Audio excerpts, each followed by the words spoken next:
Salutations, baseball fans, and welcome into the beautiful Earl E. Wilson Stadium on the campus of UNLV. I'm Drew Neverett. I'll be along for the play-by-play with you as the Western Michigan Broncos from the Mid-American Conference travel to Las Vegas to take on the Hustlin' Rebels of UNLV. Should be a treat this week. A couple of games on a Tuesday and a Wednesday between Western Michigan and UNLV. Setting the tone for you, the pitching matchup will pit senior right-hander Reese Lewick from UNLV against Joey Wizub, the senior left-hander from Vernon Hills, Illinois. For the Rebels, it's Lewick taking his warm-up pitches, the righty standing at 6'2". Out of Palo Verde High School, a local Las Vegas product.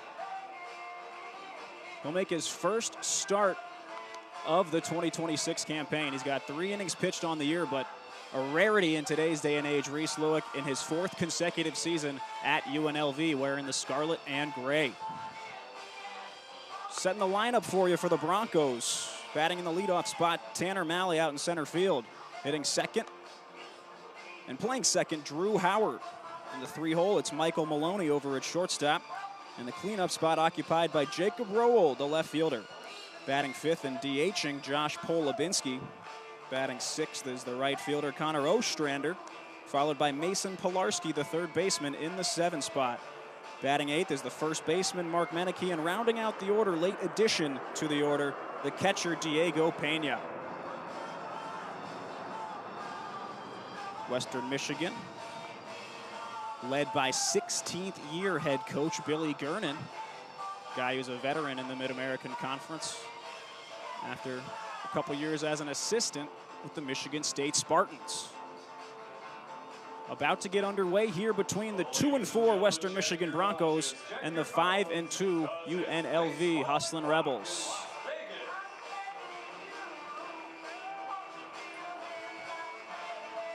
UNLV, a big-time opportunity coming off of a 3-straight-win weekend, a sweep over the Braves of Bradley. UNLV looked spectacular, outscoring the Braves 45-23 across 3 contests. So we're ready to get underway, and it's Tanner Malley, the speedy center fielder for the Broncos, stepping in. First pitch from Lewick is driven right back up the middle, and Malley wastes no time. The first pitch of the evening is sent up the middle for a single. Tanner Malley, somebody who the Rebels really need to keep an eye on in all accords today. Leads the team in batting average. He's 3rd in the Mid-American Conference, hitting .500 before that AB. Stolen base threat as well, as he takes a modest lead off of first base. It's the second baseman, Drew Howard, stepping in from the right side. So we'll await the first delivery from Lewick. Lewick full windup again, a first pitch swing. And Howard drives a hard single into left field. 2 pitches and as many base hits for the Broncos. Lewick a couple straight fastballs. He's a fastball first pitcher, but mixes things up with a changeup, a cutter, and a slider. So our first airplane flyover takes place tonight, as there will be many here at the Earl. It's Michael Maloney, the shortstop, who steps in. First pitch from Lewick, it's that slider, but he misses just a bit outside for ball 1. Maloney hitting .435 entering this campaign, tied for the team lead. He has 2 of the 4 Western Michigan home runs as a team. Lewick now working out of the stretch. 1-0 delivery, a late strike call from home plate umpire and crew chief Jeffrey Macias. So the count even to Maloney.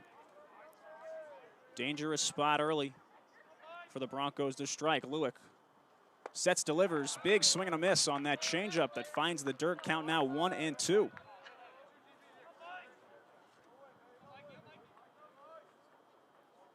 Malley, a stolen base threat. Small lead off a second. He's stolen 3 bases on 4 attempts in the 26 campaign. This pitch hacked, fouled off to the right side to keep Maloney alive. Line up the Rebel defense for you.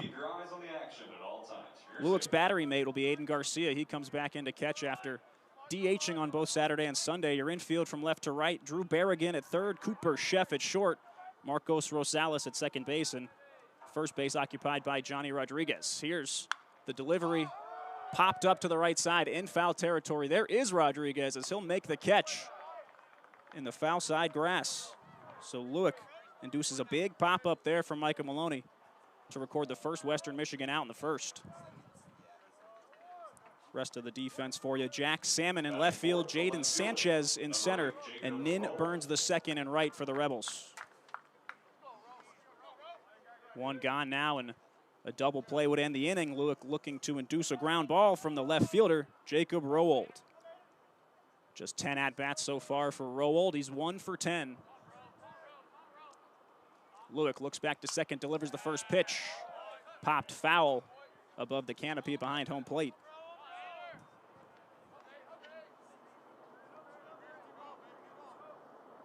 Western Michigan coming to Las Vegas, standing at a 2-4 record. They've played Pitt, they've played Omaha, and UC San Diego on the schedule as well. This 0-1 falls on the outside corner, gets the call, does Lewick. Pardon me, it's called a ball, so the count even, 1-1. Western Michigan would take 1 out of 3 against the Panthers. Lost on Friday and Saturday at Omaha, then traveled to San Diego from Nebraska to beat the Tritons. This one driven hard into right field, right on a line. Burns barely steps behind himself, makes a catch, throw to third. Back over to second as the runner advances, but he will get there safely. So a gutsy tag up from Malley to get to second to third, and then Drew Howard decided first to second on the throw. A really quick relay there by Berrigan to try to catch Howard advancing, but no luck there. So it's a fly out, but a productive out nonetheless for Jacob Rowland. 2 gone and 2 in scoring position for the Broncos DH, Josh Polubinski. Polubinski, the right-hander, awaits the first pitch, and a big swing and a miss on Lewick's first pitch slider. Polubinski, a junior, standing 6'5", from Plainfield, Illinois. One of the many Illinois natives on this Broncos roster. Lewick the 0-1. Another swing and a miss. This time the changeup below the ankles. Caught on by Polubinski, and he's quickly in a hole, 0-2. Lewick looking to dance around some first inning danger. 2 Broncos in scoring position. Here's the 0-2. Misses off the outside part of the plate, 1-2. Polubinski hitting .200 on the young campaign. Just 1 run batted in for the 5-hole hitter from Western Michigan. Lewick looks over at Malley again on third base and delivers the 1-2. Swung on and missed. Goes wicked off speed there.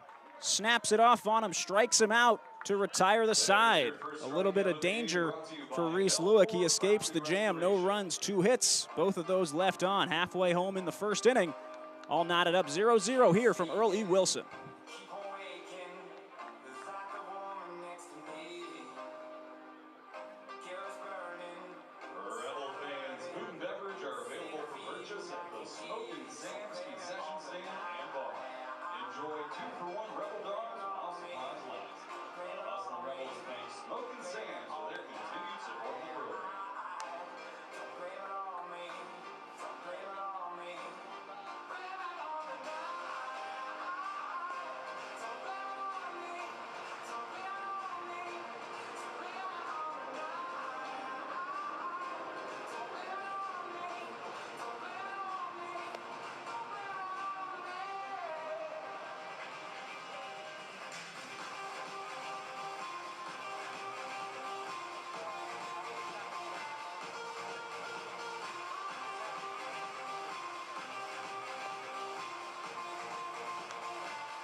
Getting set to get underway in the bottom half of the first. Nothing going for the Broncos in the top half. We'll see what the Rebels can do against the starting pitcher for Western Michigan, Joey Wizub.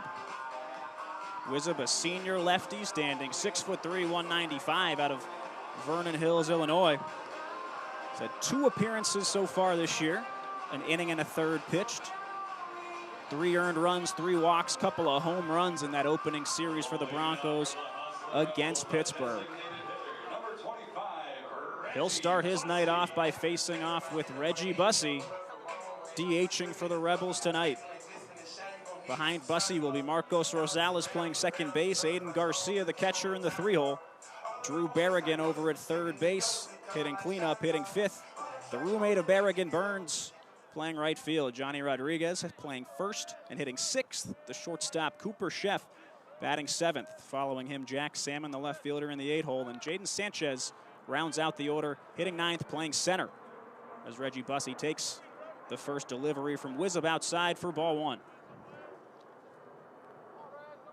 Bussey, a big part of this Rebel plan offensively as the year advances. Swings hard on that one, running to his right is Howard. The throw across the body, and that's just how you draw it up at second base. A beautiful 4-3 put out for Drew Howard, the Broncos' second baseman.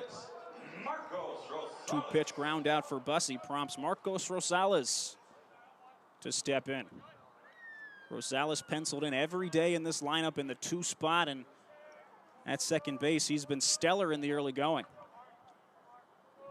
Rosales hitting .478, tied for the qualified lead, if you will, guys who've started most of the games.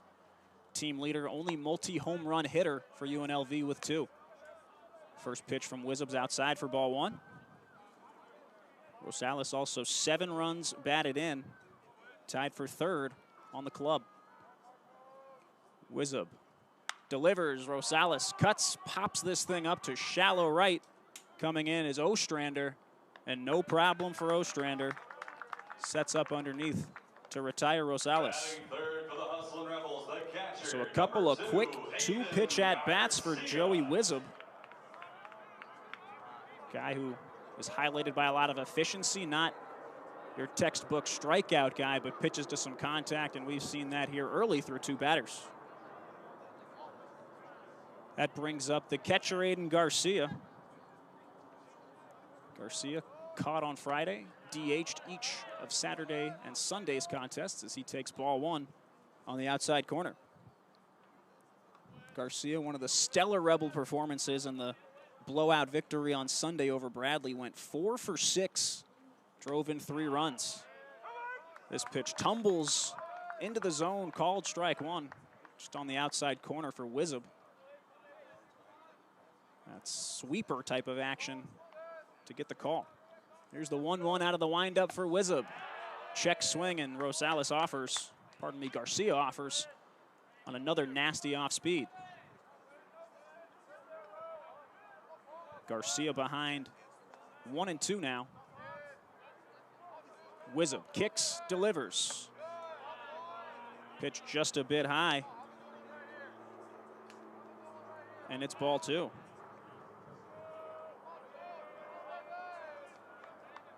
Wizub takes a step off, takes a deep breath, talks to his catcher, Pena. Delivers the 2-2.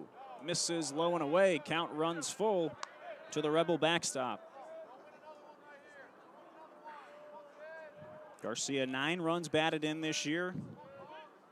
Couple of extra base hits with 2 doubles. The payoff pitch on the way from Wizub. Outside corner, gets the call. Strike 3. And Joey Wizub retires Aiden Garcia via the backwards K. So a 1-2-3, extremely quick inning of work for Joey Wizub and the Western Michigan Broncos. We're through 1 full here in Las Vegas, still scoreless. Intermountain Health is here to help you live the healthiest life possible. As the official health partner of UNLV Athletics, Intermountain Health is dedicated to promoting health and wellness in our community.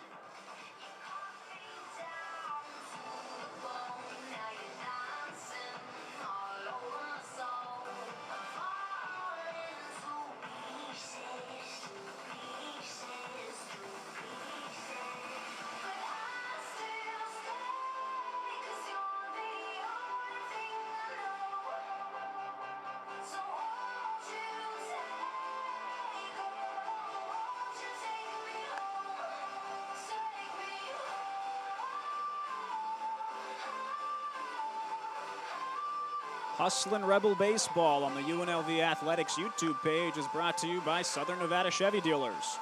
With impressive towing, incredible bed and tailgate functionality, and powerful engines, Chevy Silverado, Colorado, and Tahoe have what you need to get things done. When you want to do it all, Chevy's got you. See your Southern Nevada Chevy dealer. And also by Pueblo Medical Imaging. The friendly staff at Pueblo Medical Imaging is eager to take care of all your radiology needs and offer same-day, next-day availability. With top-of-the-line, state-of-the-art equipment, they're open 7 days a week with early morning and evening appointments to accommodate all patient schedules. Back at you, I'm Drew Neverett here from Earl E. Wilson Stadium. One scoreless frame between the Western Michigan Broncos and the UNLV Hustlin' Rebels. So we'll get a chance to see Reese Lueck go back out for his second inning of work. Lueck's been one of the more consistent Rebels across his time here in Las Vegas, but last year really highlighted things. His junior campaign, 12 appearances, 5 of those starts, lots of those either on Sundays or during the midweek. 48 innings pitched to a 4.13 ERA, a pretty remarkable ERA when you consider the context of the Mountain West and just how much offense takes place in this conference typically. So Lueck steps in, delivers the first pitch to Connor Ostrander, the right fielder. Driven deep down the left field side, a sliding grab, and he makes the grab. What a catch by Jack Salmon. Tails that ball all the way off the bat.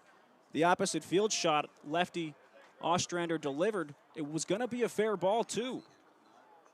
Third base ump Heath Jones signaled that it was going to be fair before calling it out, and remarkable effort by Jack Salmon. An electric out number 1 for Reese Lueck, and it takes just one pitch on the line out to Salmon. That'll bring up Mason Pilarski, the third baseman, batting 7th for the Broncos. First pitch he sees, smacks it to right field. Burns takes maybe a step to his left. Barely has to move, and that's 2 quick lineouts on 2 pitches for Reese Lueck. So I talked earlier about the efficiency, the throw to contact that he possesses and typically goes for, and showing that to a T thus far tonight. Mark Meneke, the Bronco first baseman, will step in. Meneke, junior left-hander from Naperville, Illinois. I'm almost certain he's going to take this one after 2 straight first pitch contacts. This one, fastball right down Broadway. Called strike 1 for Lueck. Meneke hitting at a 111 clip this season. A double and a couple of RBIs for the first baseman. This one swung on, rolled over to Rodriguez at first. He slides, stumbles a bit, tosses to Lueck, who is covering. So just like that, Lueck throws 4 pitches and retires 3 Broncos. No runs on no hits, nobody left on. Halfway through the second inning, still scoreless between Western Michigan and UNLV.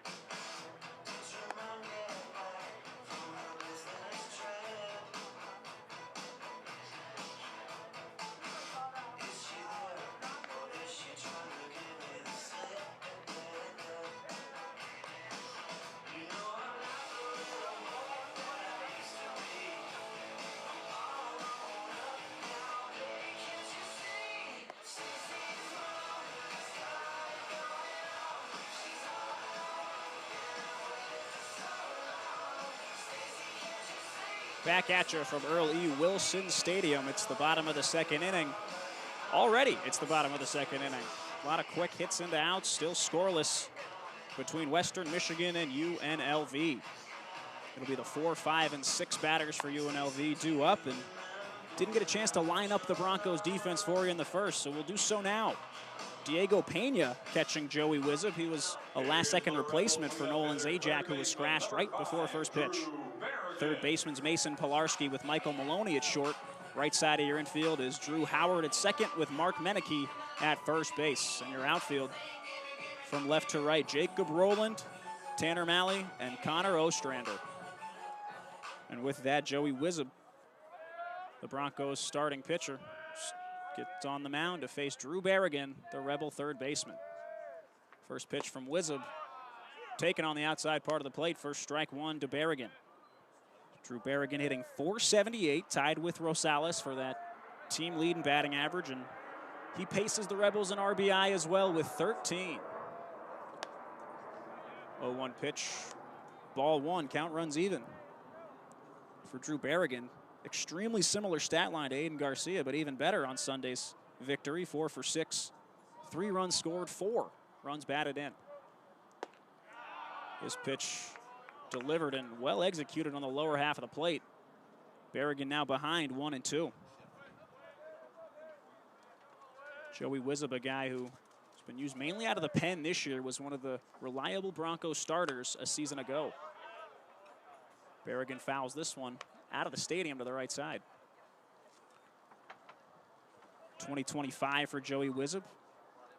3-8 record with a 6.95 ERA, but he did it in 68 2/3 innings pitched. Kind of the workhorse role for the Broncos. This one swung on and driven out to deep center field. It's got some carry. That's Malley who's tracking, and what a phenomenal catch over his shoulder. Took off immediately with the ball off the bat. If it's a traditional windy night here in Las Vegas, I might have carried all the way out to the wall, but credit to Tanner Malley. Spectacular turning play over the shoulder grab at the warning track. So an emphatic out number one for the Broncos, and that brings up Nin Burns the second, the Rebel right fielder. Tanner Malley, understandably so, in 2025 was first team all defense in the MAC. Can see why there. First pitch to Burns, off speed, goes outside. Wizub throws a lot of backwards pitching, as a lot of folks say colloquially, and these breaking balls first. This one looks to be a changeup, and that one's high on Burns. Takes it 2-0.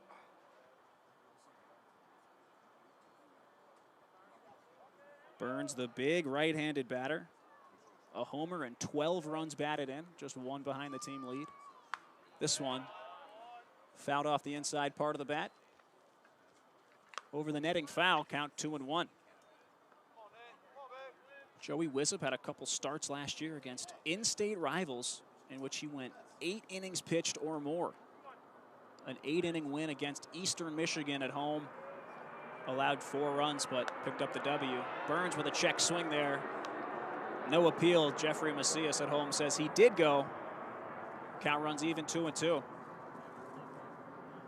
And what was certainly Joey Wizub's start of his career against the Chippewas of Central Michigan, through a complete game shutout, just 3 hits, 2 walks, and 3 Ks, as Burns flies this one into really shallow right field. First baseman tracking back, and oh my goodness, Mark Meneke.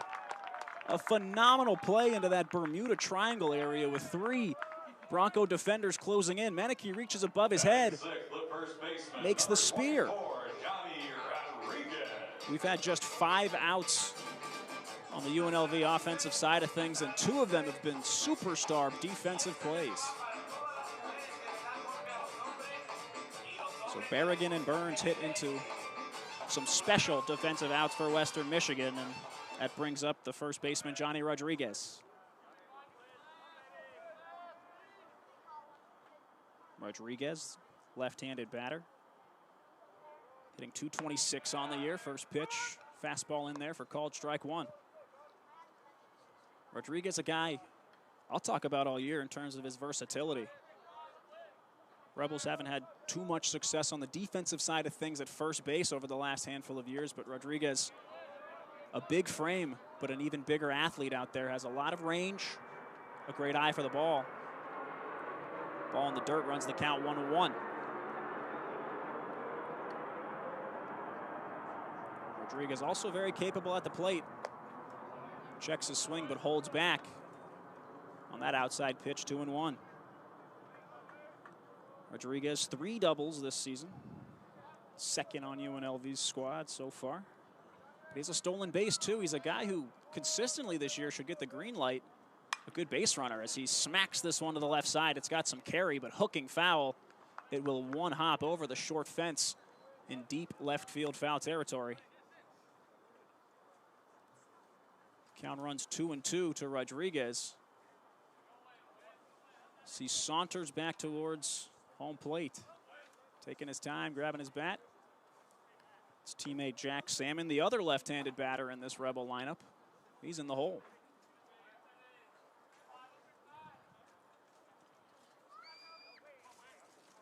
Joey Wizub delivers the 2-2. Swung on, chopped foul down the first base line, and foul is where it will stay. We'll reset and have another 2-2 pitch shortly. Joey Wizub, 26 pitches thus far, looking to retire the 6th straight Rebel batter. Wizub out of the windup, the kick and the pitch. Rodriguez fouls this one right into the netting on the UNLV first base dugout.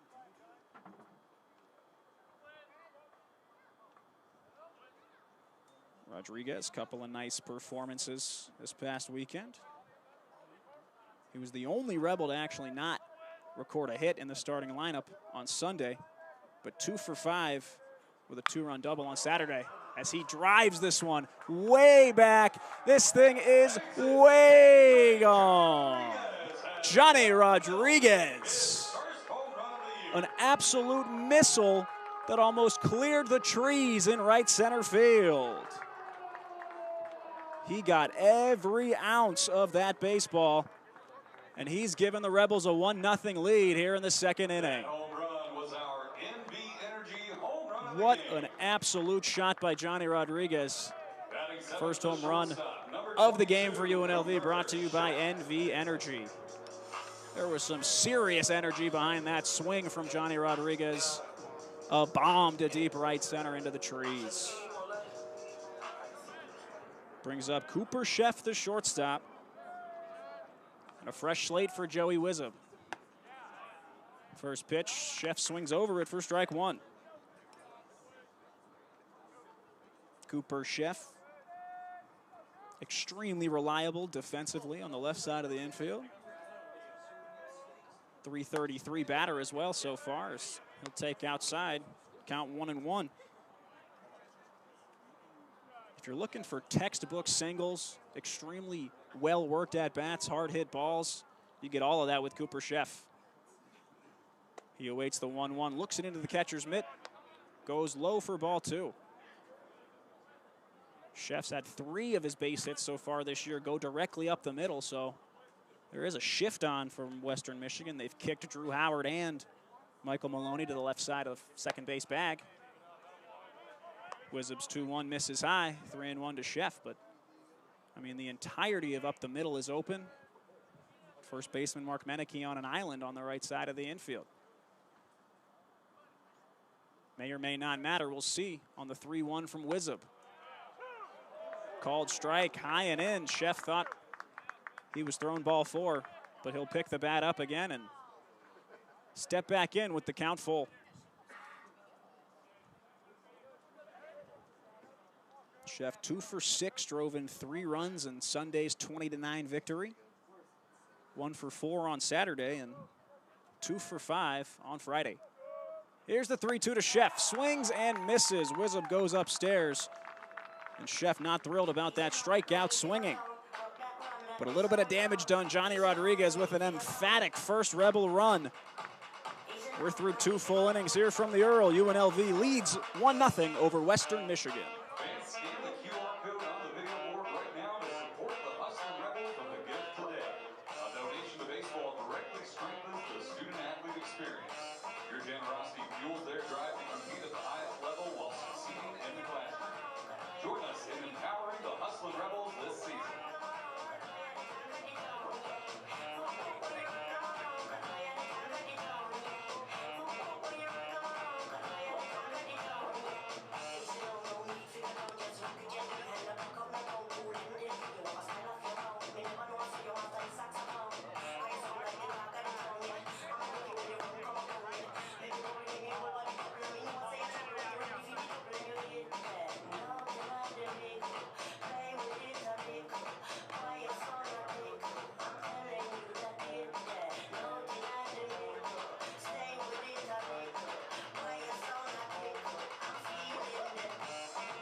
Top of the third inning, set to get underway here from lovely Las Vegas. UNLV got on the board in the bottom of the second with a nuke of a home run from first baseman Johnny Rodriguez. Got every ounce of the baseball, and the Rebels possess a 1-0 lead here at home in game one of a 2-game set between the Western Michigan Broncos of the MAC.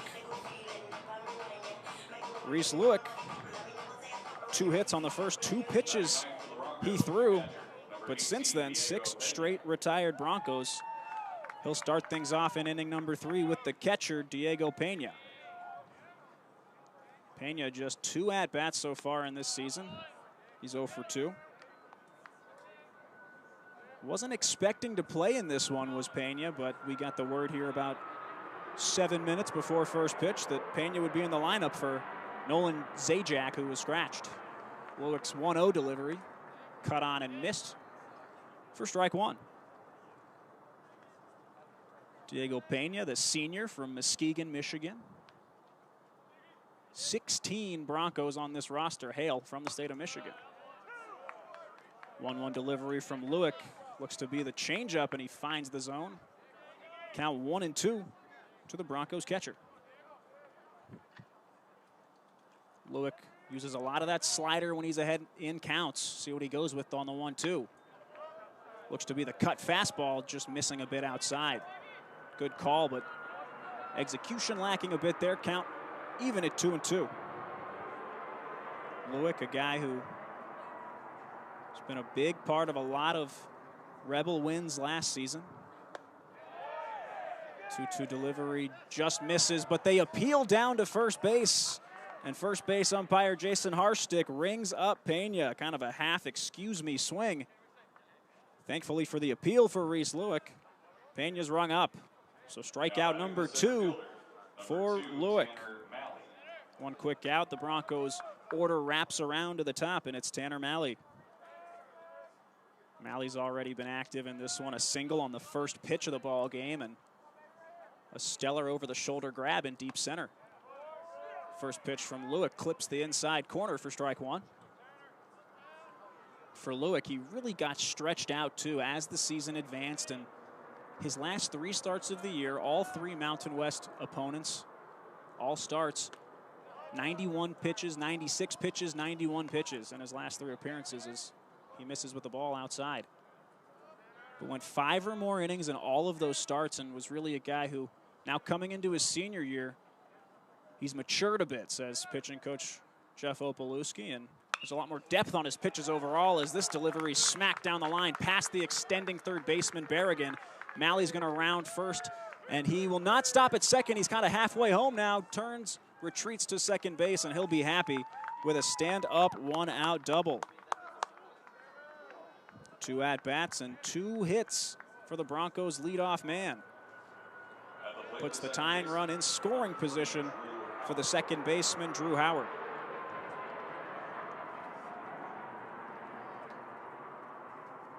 Howard, a senior from Ferdinand, Indiana. Stands at 5'11". He's 1 for 1 so far on the second pitch of tonight's game. He also singled. Lueck's first pitch misses a bit low. Lueck now approaching 30 pitches, but 1 out here in the third has been highly efficient in the early frames. Lueck out of the stretch, the 1-0, swung on, chopped, foul. Third base coach does a bit of limbo over there to get out of the way. And the count evens up at 1-1.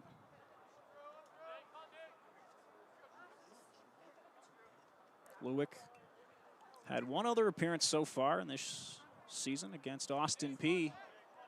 The opening series, through 3 innings, gave up 4 runs, 5 walks, and 4 strikeouts. This 1-2 delivery changes up on him, and Howard swings through it. Lueck ahead 1-2. He's used a lot of the changeup today, a lot of the cutter so far as his put-away pitch. And an opportunity now to pick up a big out number 2 with Tanner Malley on second base. Here's the 1-2.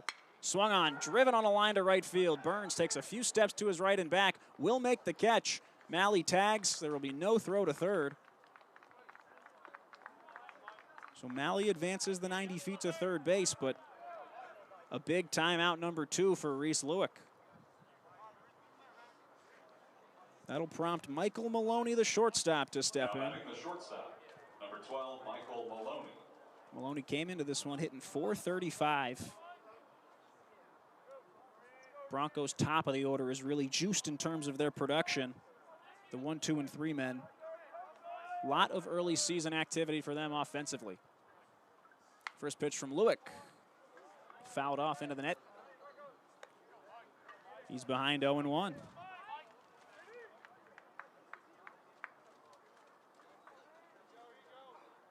Maloney in his 5th year. Transfer from Southwestern Illinois. Awaits the 0-1. Big swing and a miss. Looked like the fastball from Lewick. Maloney trying to catch up, but he's well laid on that one. And Lewick in an advantageous 0-2 count. This situation, you forget about the runner that's on third. Attack the batter with what your plan is on 0-2. The kick and the pitch from Reese Lewick. Swung on, smacked foul on a line just in front of the Rebel bullpen. That one goes foul. Malley, the speedy runner, scoring on any ball where Maloney would reach base.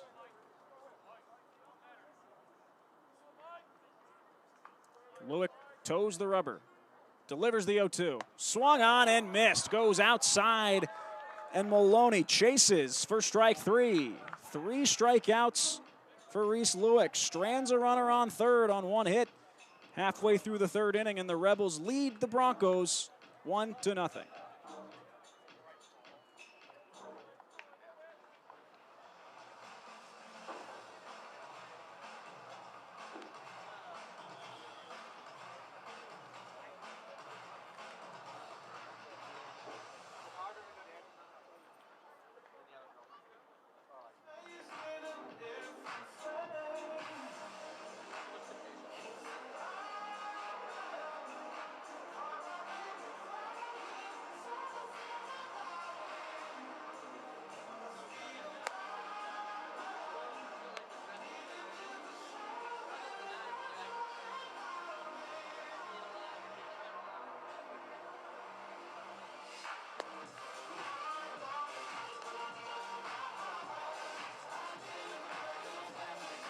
Hustlin' Rebel Baseball on the UNLV Athletics YouTube page is brought to you by West Coast Trial Lawyers. They're the #1 rated personal injury firm and are proud supporters of UNLV Athletics. Get the most with West Coast. Also brought to you by America First, Nevada's premier credit union. Whatever financial goals you've got for yourself, your family, or your business, America First can help you get your money working. So head to americafirst.com and join the home team today. It's the bottom of the 3rd inning from Earl E. Wilson Stadium. I'm Drew Neverett. Thanks for joining me in game 1 of a 2-game midweek set between Western Michigan and UNLV. It'll be the 8, 9, and 1 batters for UNLV to lead things off, and we'll get it started with Jack Salmon.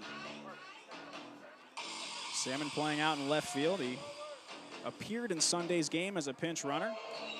Started each of Friday and Saturday's contests in the leadoff spot, and all he did was go 4 for 8 with 5 runs scored. Pretty substantial offensive performance from Salmon. Excellent at-bat worker. He awaits the first pitch from Joey Wizub. Falls on the outside corner of the plate, called strike 1. Jack Salmon, the transfer from Hawaii, originally hailing from Newport Beach, California. 0-1 out of the windup from Wizub. He misses high. 1-1, the count even to Jack Salmon. We talk a lot, we being myself and usual play-by-play man Matt Neverett, my brother, talk a lot about the major league ties to certain folks. Salmon takes low for ball 2, but Jack has a great one. His uncle, Tim Salmon, 14-year major leaguer, absolute star for the Los Angeles Angels of Anaheim. Back when they used to be called that. Yes, they were of Anaheim. 2-1 pitch on the outside part of the plate. Doesn't get the call, does Wizub, and Salmon works a 3-1 count. Something Salmon will do a lot. Has an excellent eye, great discipline, will very rarely reach. Here's the 3-1. And he takes that one just off the outside part, showing off that plate discipline and working a 5-pitch walk to lead off the third inning.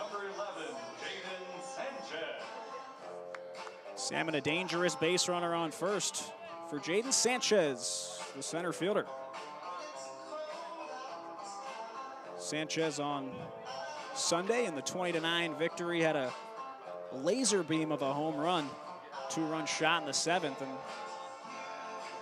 it's a luxury to have a guy like this batting 9th if you're UNLV.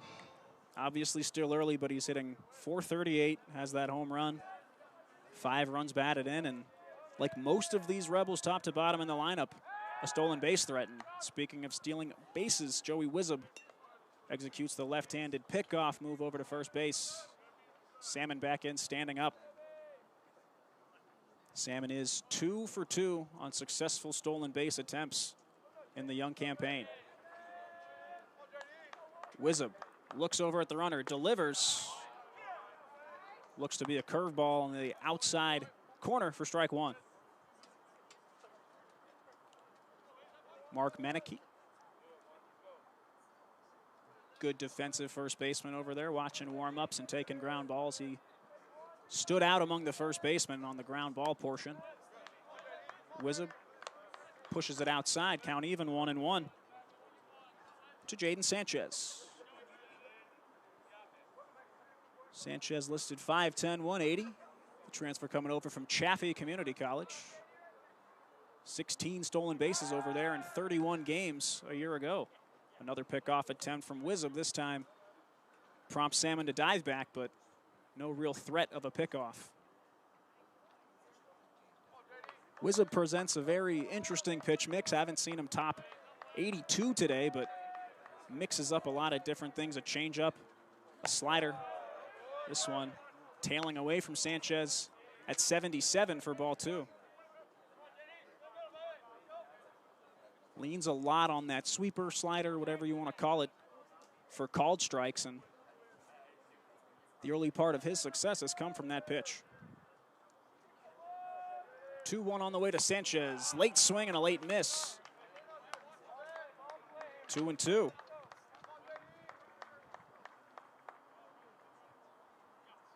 Sanchez also worked a walk and reached on catcher's interference on Friday night's game, and on Saturday 1 for 4 with a walk as well. So a potent eye from Sanchez as we see another pickoff from Joey Wizub. Clearly, Jack Salmon's on the front of his mind.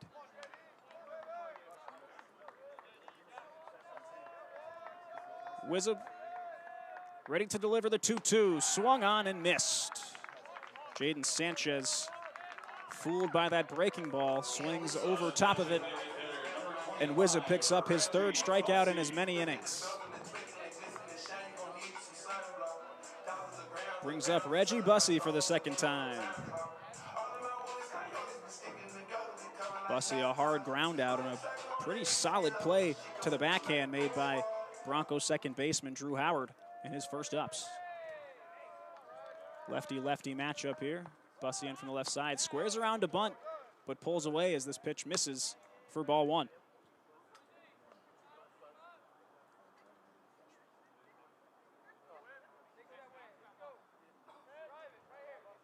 Bussey, a guy picked up a knock on opening day, started, got 2 plate appearances, but was injured in the outfield and cautiously was taken out of the game as he takes strike 1 in this game. Talking to Stan over the weekend, he said, we're really excited to get Reggie back whenever that might be. He's a big part of what we want to do. And transfer from Ohio State, a baseball school of high pedigree. Takes the 1-1 in the dirt, ball 2. But yeah, Bussey's junior season as a Buckeye, played 45 games, drew 30 walks, great discipline, 17 runs batted in, but a .398 on-base percentage was huge for him, especially in the Big Ten. 2-1 delivery just about misses, and it's 3-1 to Bussey. So a leadoff walk to Salmon, and Joey Wizup now in danger of walking as second man this inning. Before Ohio State, Bussey played 2 seasons in the Horizon League with the Grizzlies of Oakland. It was special at Oakland. He'll take ball 4. And 2 walks for Wizup, puts 2 Rebels on for Marcos Rosales. Rosales has been a real special at-bat so far for Stan Stolte's Rebels. Anytime he can have an opportunity with runners on base, can leave the pitcher shaking at the knees. Rosales flied out to right field in the first frame. Salmon and Bussey aboard. Rosales offers at the first one, fouls it off. Mark Meneke, the first baseman, gives chase, but that ball finds the seats on the right side.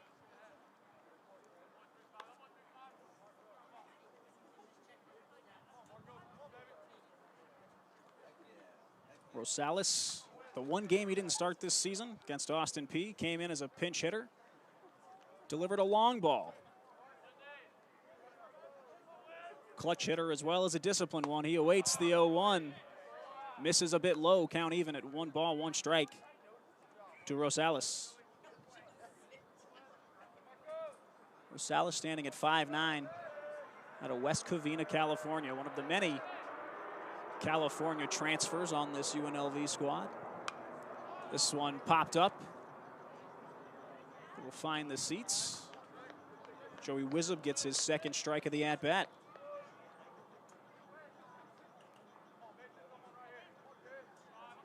Marcos Rosales, 2 years at Cal State Fullerton prior to joining the Hustlin' Rebels here in Las Vegas.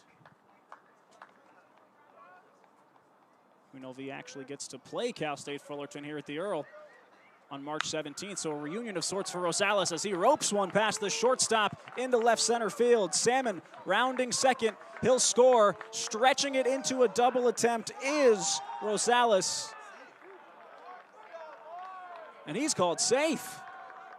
Phenomenal effort by Rosales to stretch that single to a double.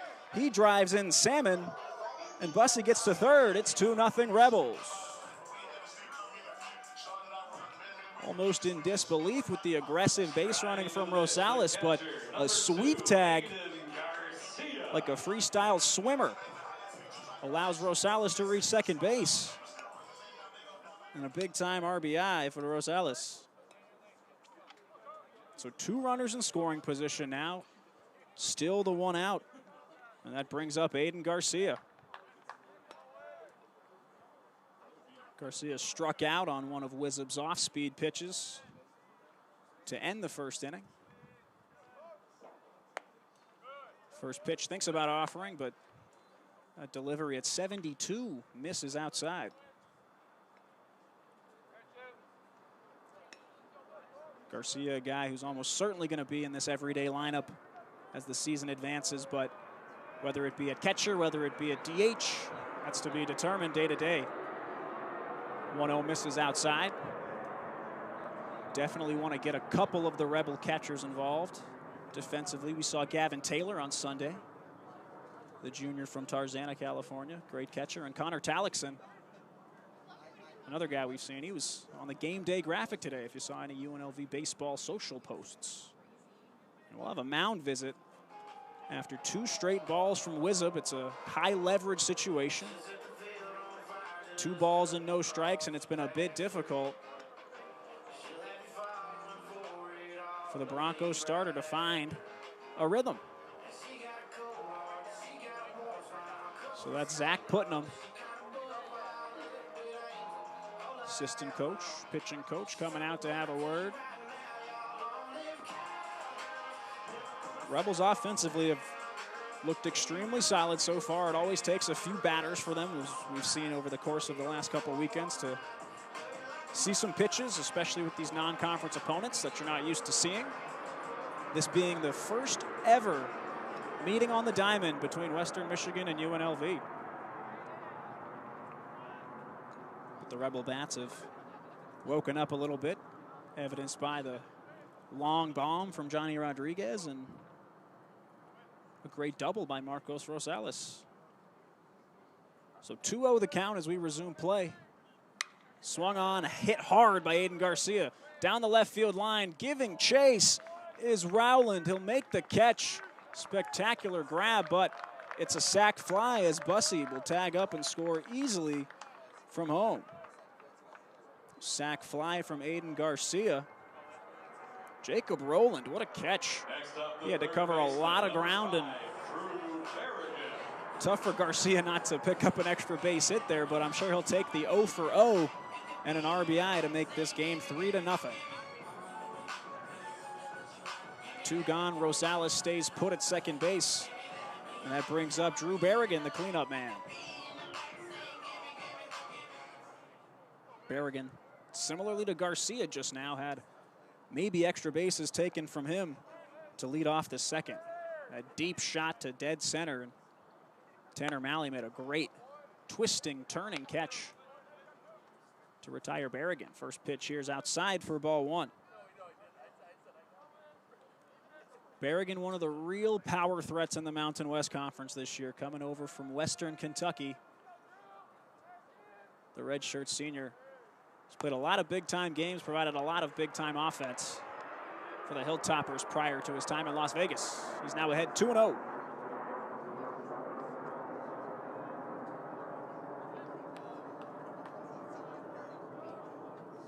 Berrigan from Trabuco Canyon, California, awaits the 2-0. Misses high, and that's ball 3. Berrigan's 20-25 numbers at Western Kentucky. 2 homers, 11 ribbies, a .321 average, 78 at-bats. Wizub steps off. He'll toe the rubber. Get ready for a 3-0 delivery.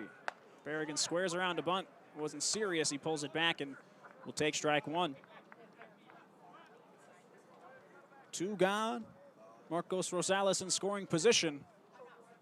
And the Rebels lead it 3-0 here at home. Drew Berrigan awaits the 3-1. Swung on. Pop fly. Drifting into foul territory. Meneke and the catcher Pena give chase, but about 5 rows up into the seats, that one ricochets.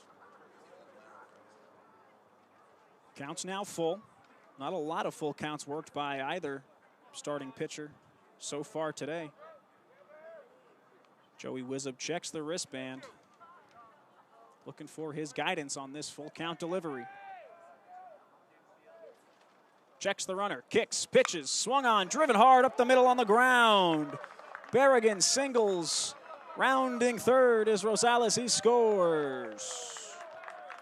A clutch piece of hitting on a full count with 2 outs from the Rebels' third baseman, and they lead 4-0 over Western Michigan. Drew Berrigan saw that all the way. You can see on the radar gun here, it came in at 79, one of those looping sliders to the right-hander Berrigan. Didn't quite cut in on the hands, as I'm sure Wizub would have liked. Berrigan sat, waited, delivered that hard hit ball up the middle. And that's going to prompt a pitching change. So Joey Wizub's night in Las Vegas is over. Pitching change for the Western Michigan Broncos coming up. We'll get you the details shortly when we come back. As it stands, bottom of the third, 2 out, and UNLV leads Western Michigan 4-0.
back at you from Las Vegas with 2 outs in the 3rd inning.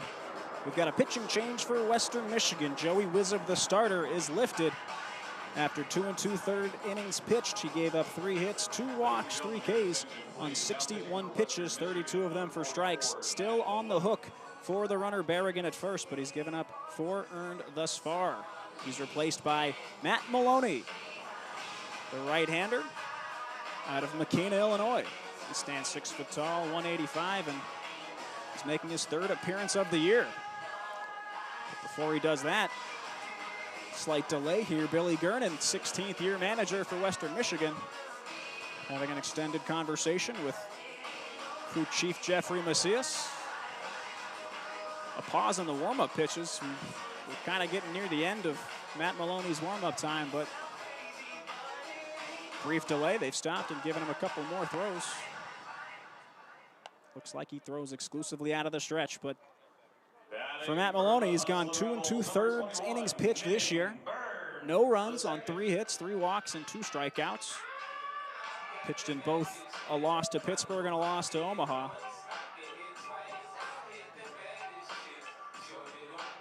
Maloney, the first man out of the pen for Billy Gernon's Broncos. And it'll be Nin Burns the second for his 2nd appearance. Popped out to the first baseman in the 1st inning. First pitch from Maloney. 68 on the gun, a tumbling 12-6 curveball. They call that the 56-footer, didn't quite reach the plate for ball 1. It's Berrigan over at first after the RBI single. Takes a decent lead. The 1-0 misses low, and it's 2-0 to Burns. Matt Maloney also at Western Michigan last season through 9 1/3 innings over 9 different appearances. 2-0 misses, and he's come out of the bullpen with 3 straight balls to Nin Burns.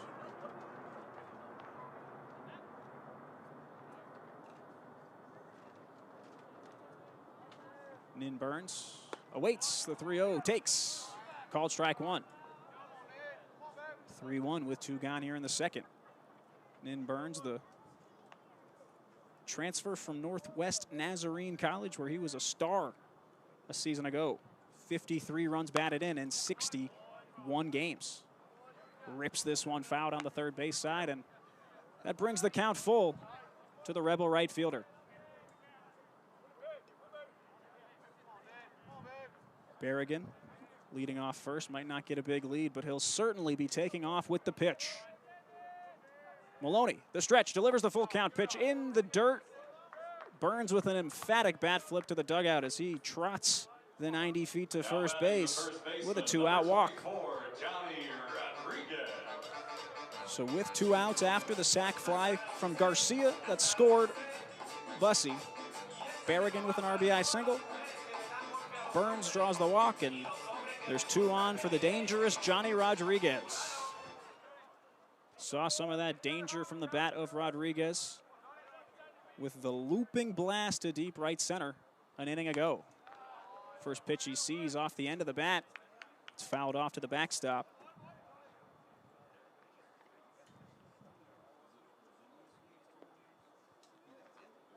Johnny Rodriguez, like 26 other teammates, a newcomer to the UNLV program. Transferred from Golden West Community College. Swings and misses on a pitch in the dirt, and Maloney ahead 0-2. Rodriguez in 40 games at Golden West. Hit .414, drove in 47 runs. Over an RBI a game, not too shabby. Rodriguez looks at Maloney, awaits the 0-2. Off-speed pitch misses above the letters for ball 1. Berrigan, the lead runner at second, puts the helmet back on. Extends his primary lead. Maloney checks back at second, delivers, swung on, popped up foul. Rodriguez in his first at-bat. Fouled off 4 pitches before working the count and delivering a homer. 2 foul balls from him already in this 1-2 count.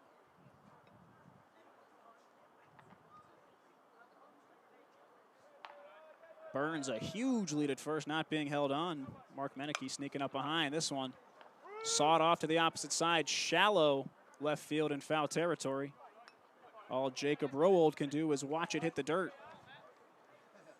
3 straight foul balls. From 24, Johnny Rodriguez.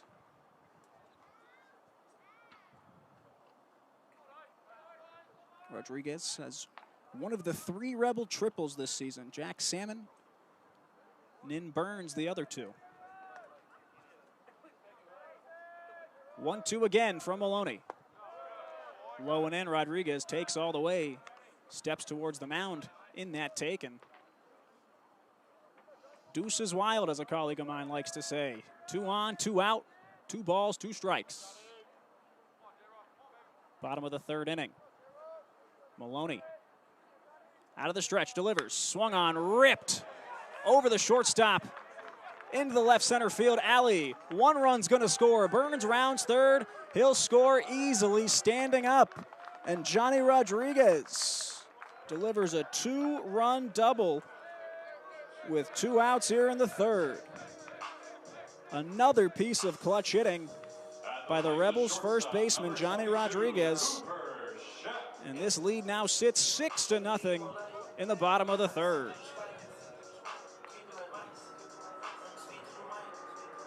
So Berrigan, he's charged to the starter, Joey Wizzub. Wizzub's day will end with 4 earned runs. Burns and Salmon scoring. On the hook for Matt Maloney. First pitch he throws to Cooper Sheff. It's low for ball 1. Sheff struck out swinging to end the 2nd frame. Maloney now with Rodriguez on second. Sheff delivers a high drive to center, but Malley will camp right underneath it to make the grab out there in left center. But not before the damage is done. 4 Rebel runs, plated on 3 hits, no errors and 1 left. Through 3 full at Earl E. Wilson Stadium, the Hustlin' Rebels lead the Broncos 6-0.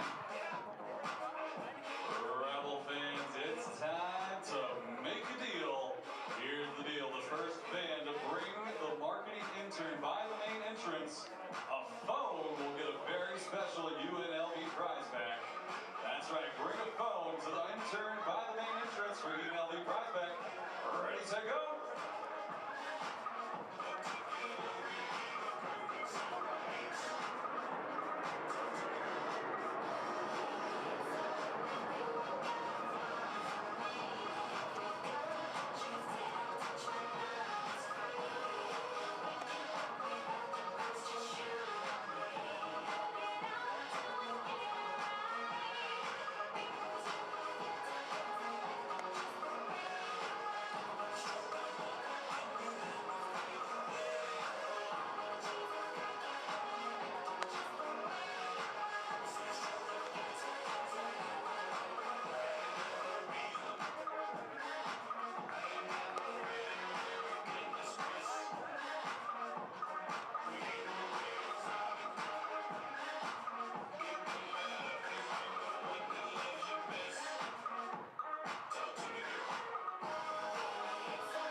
We're set for the top of inning number 4 here in lovely Las Vegas. UNLV strikes for 4 in the bottom of the 3rd as they now lead 6-0 over Western Michigan. Reese Lewick comes back out for his 4th inning of work. He's been stellar. Just 3 hits allowed, no walks, and 3 Ks thus far, as he'll face the 4, 5, and 6 of the Western Michigan order. Jacob Rowland, the left fielder, to lead things off. He flied out to right field in his first ups. First pitch swung on. Foul tipped into the mid of Aiden Garcia, the catcher, for strike 1. The Western Michigan Broncos wearing their brown and gold jerseys. 0-1 pitch misses outside, 1-1.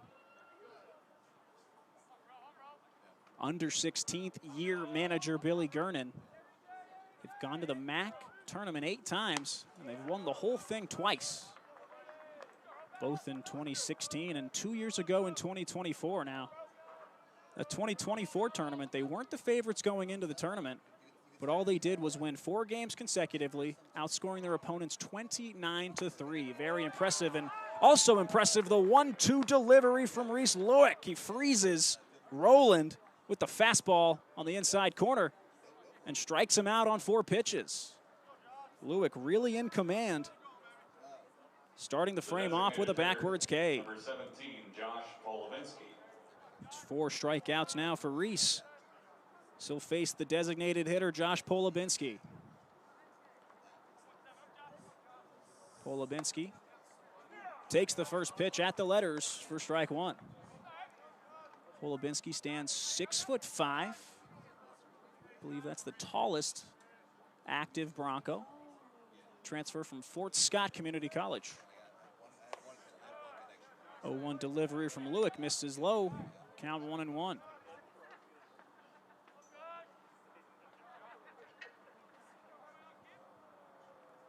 Wolobowski steps in. 1-1 delivery from Lewick. Slider misses low. Good block by Aiden Garcia. Count runs 2-1. Always like to check out the visiting team and their notable alumni, especially some of these non-conference foes. And Western Michigan, just 1 current major leaguer in the bigs.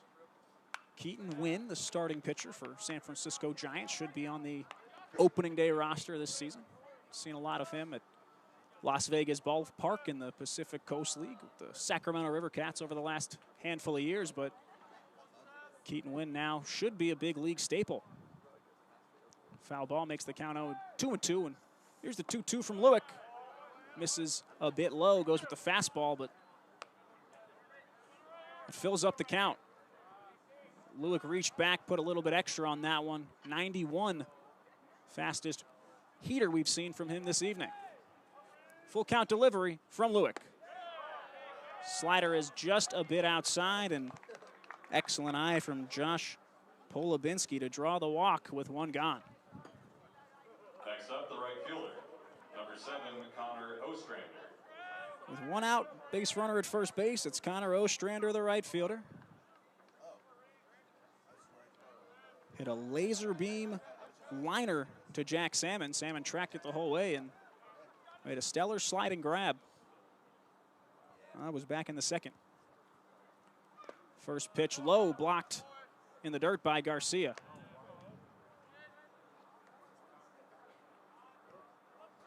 Polovinsky at first has attempted 1 steal so far, but he was gunned down at second base. That was in the opening series against Pittsburgh. 1-0 pitch from Lewick, finds the outside corner. Called strike 1. Hard to blame Polovinsky for ever taking a steal, standing 6'5". He's got the real long legs, extremely long strides. Makes it a bit easier to get that 90 feet stolen. Out of the stretch, the 1-1 from Lewick. Fastball, called strike 2. Little bit of give on the outside part of that plate in terms of the strike zone from home plate ump Jeffrey Macias. Lewick would be wise to take advantage. He's got that changeup he can throw out there, but also the fastball on the outside corner. We'll see where he goes with the 1-2. Outside part of the plate, driven in between shortstop and third. And that is a 2-strike single for Connor Ostrander. Moves Jack Polovinsky up to second base. 2 on now, and that brings up Mason Pilarski, the third baseman. Mason Pilarski. Rebel pitching coach Jeff Opalewski now striding out to the mound to have a word with his senior right-hander Reese Lewick. Always interesting to dissect some of these different mound visits that you see across the course of a college baseball game. A lot of times, you'll see the entire infield, including the catcher, come in.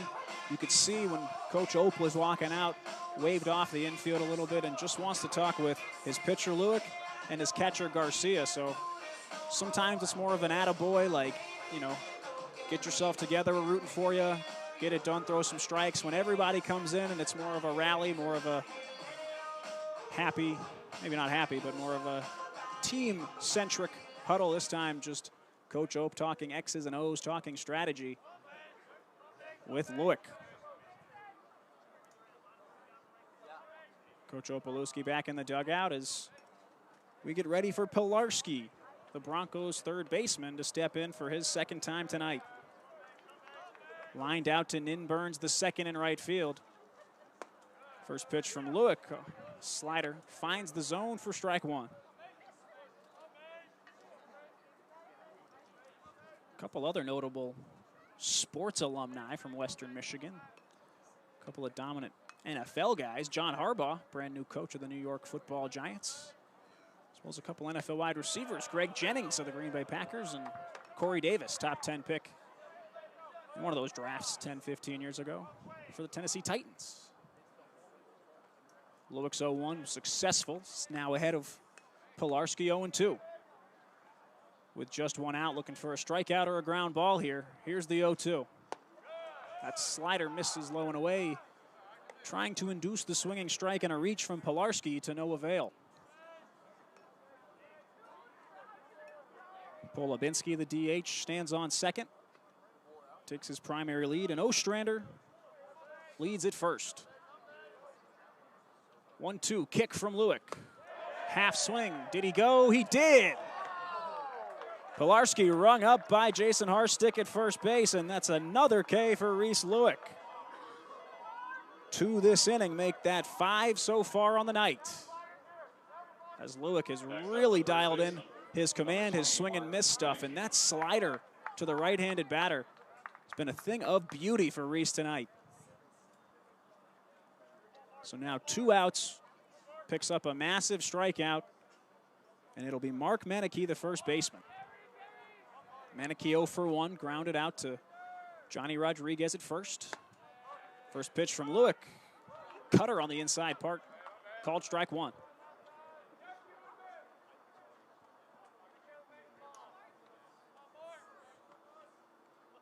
It's the top of the 4th, 2 outs, 2 on for Western Michigan. Here's the pitch. Changeup missing in the dirt, 1-1 to Mark Meneke. Meneke 1 for 10 on the season. That 1 being a double. Lewick looks back at the runner. Delivers, that's called strike 2, 90 on the fastball from Reese. And once again, he's ahead in the count on a Broncos batter.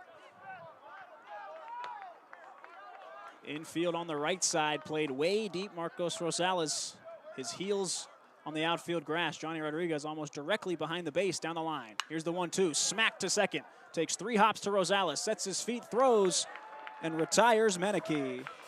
So Reese Lewick escapes 2 runners on. No runs, 1 hit, no errors, and 2 left. Through 3.5, UNLV maintains their 6-0 lead over Western Michigan.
Hustlin' Rebel Baseball on the UNLV Athletics YouTube page is brought to you by Sierra AC.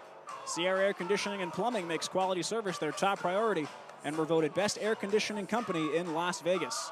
Their highly trained technicians will make sure the job is done right the first time. Sierra is here to help you 24 hours a day, 7 days a week. Call Sierra Air Conditioning and Plumbing today for service that soars above the rest. It's the bottom of the fourth inning. UNLV still up 6-0 on the Broncos of Western Michigan. Matt Maloney comes out trying to get his first full inning of relief. In relief for Joey Wizub. Wizub's line was officially closed at 2 2/3 innings, 3 hits, 5 runs, all of them earned, 2 walks, 3 Ks on 61 pitches, 32 4 strikes. Maloney's first delivery to Jack Salmon is a ball. Salmon still 0 for 0, but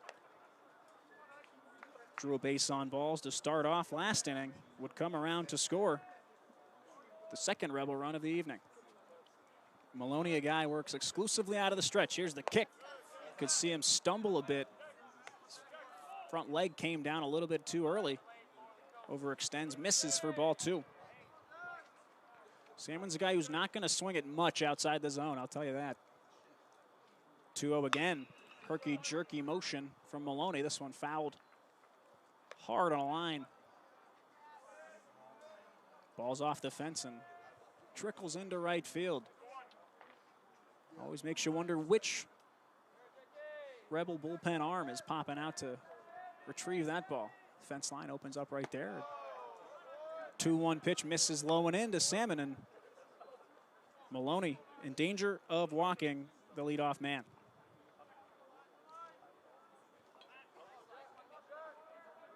Maloney, the 3-1.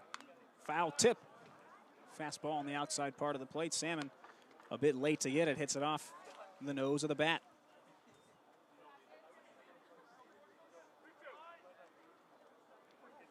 Count runs full on Jack Salmon. He awaits the payoff pitch from Maloney.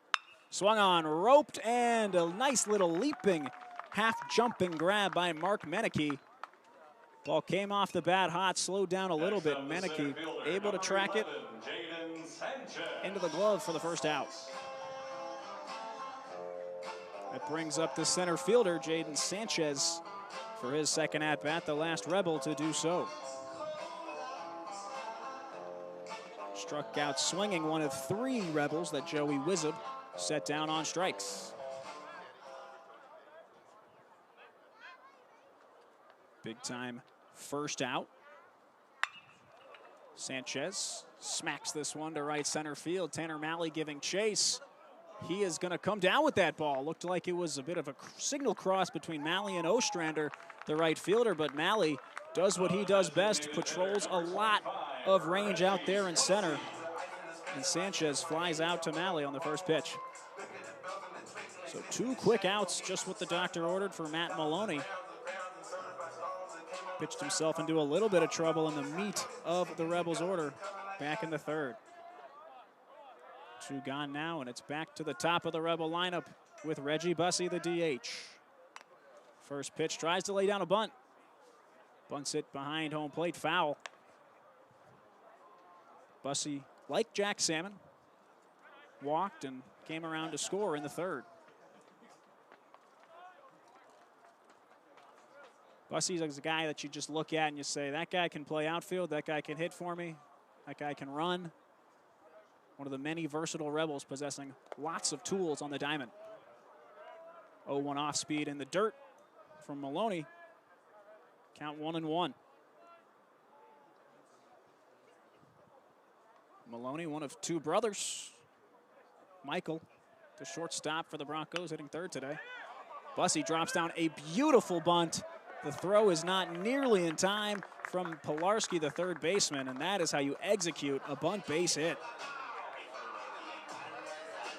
Reggie Bussey seems like he's been waiting all season to drop down a perfect bunt like that, and what better time to bring it out than with nobody on and 2 outs. No one's going to expect it in that situation. The Broncos certainly didn't. Pilarski still with a great jump over at third. Tried to make that snap throw over to first, but he was positioned too far back, didn't have the head start when you can expect a bunt to start creeping in with your secondary steps, and Bussey's got some wheels. So he's aboard with a 2-out bunt base hit. That brings up Marcos Rosales. First pitch. Inside corner on the curveball. That's called for strike 1. Rosales flat out to right in the first. Had the RBI double in the third as Maloney, picks off. Bussey dives back in, and bit of a drop by Mark Meneke at first. No harm, no foul for the Broncos first baseman. Maloney checks the wristband, steps on the rubber, kicks, delivers. Same exact pitch, the curveball low and in, breaking in on the hands of the righty Rosales. It's 0-2. Such a tough offering to even try to swing at when you have your hands high, looping over your head as Rosales does in his batting stance. 0-2, a hard pick off, and that one is in the dirt. Meneke can't corral it. Bussey now steps on second, sprinting, heading to third, and he holds up at third. He'll take 2 bases on the throwing error from the pitcher Maloney. So Maloney stepped off and put all of his might into that throw, but spiked it a little bit low. Bussey absolutely sprinting right out of the gate, and he's standing up at third. So with 2 outs now, still 0-2 to Rosales. Bussey stands at third. Maloney turns his focus to the batter. Delivers, pitch low for ball 1. Rosales, a tough guy to get 0-2. Maloney executed those first 2 curveballs to perfection. Potentially got out of his mental groove with that throwing error on the pickoff, and he's ready for the 1-2. Curveball, Rosales waits, fists it to the right side, shallow right field, and on the run, Ostrander will make the catch. No run score on the bunt single from Bussey. He's left at third. We're through 4 full innings from the Earl as UNLV leads over Western Michigan 6-0. Running Rebel fans, be sure to head over to the Thomas and Mack on Saturday, February 28th, as the Running Rebels take on the UNR Wolfpack at 7 p.m. And Hustlin' Rebel fans, be sure to come back tomorrow as the UNLV versus Western Michigan series continues. First pitch at 12:05. For tickets to tomorrow's games, go to UNLVtickets.com or call 702-739-FAN. That's 702-739-3267.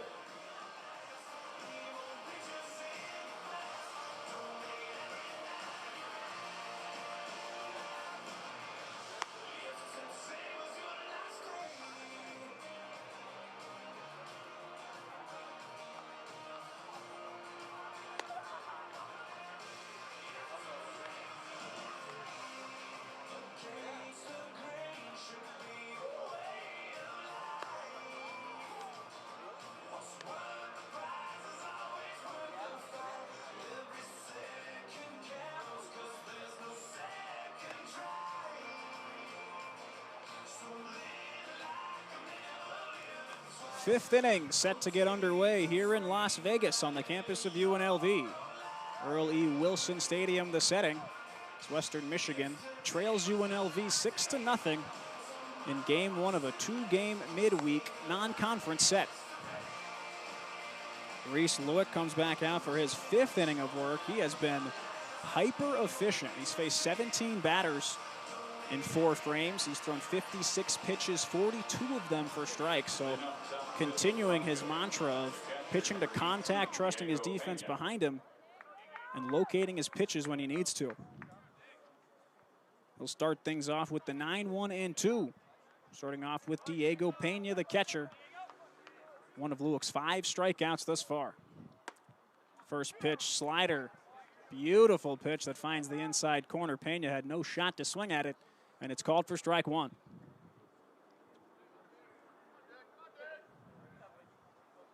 Pena holds the hands close over home plate. Another slider, this time on the outside corner, gets the call, and 2 wonderful off-speed pitches for Reese, both for strikes. Lewick can go to anything in his 4-pitch arsenal here, ahead of the catcher 0-2. Looks like it's the slider again. This one fouled off to the right side. That one escapes the stadium. 6 runs on 5 hits for the Rebels. No runs on 4 hits for the Broncos. So timely hitting continues to be a theme for UNLV at home in the early part of the season. 0-2. Pena drives it out to right field, giving chase. Phenomenal play by Nin Burns II. Went into foul territory, running all the way over by that dirt line near the Rebels bullpen. Spectacular play by Burns to track it and catch it for out number one. Center fielder, number 2, Tanner Malley. Burns, yet another Rebel in this lineup, top to bottom, possesses, you could say, 4 or 5 of those 5 tools that managers are looking for. Burns covers so much ground out there and right and has a cannon of an arm he hasn't really been able to showcase much this season. First pitch from Lewick to the leadoff man Malley, slips out of the hand and goes behind the batter for ball 1. Tanner Malley, viewed as the crown jewel of this 2026 Broncos roster. He's 2 for 2. He's in the leadoff spot, average above that 550 mark. Fouls this one off, count 1-1. Malley led the Broncos in batting average in 2025, 356 over the course of the entire season. Second on the team in stolen bases with 16. Lewick's 1-1, plunks Malley. Slider starts way too far inside, and he hits the leadoff man. Now batting number 3, Drew Howard. Speedster Malley is on first base, 1 gone. Here in the top of the 5th, and it's Drew Howard coming up for his 3rd time. He's 1 for 2. Base hit back in the 1st off the 2nd pitch of the entire ball game. Malley, someone to worry about running over at first base. Lewick's first pitch. Cutter for strike 1.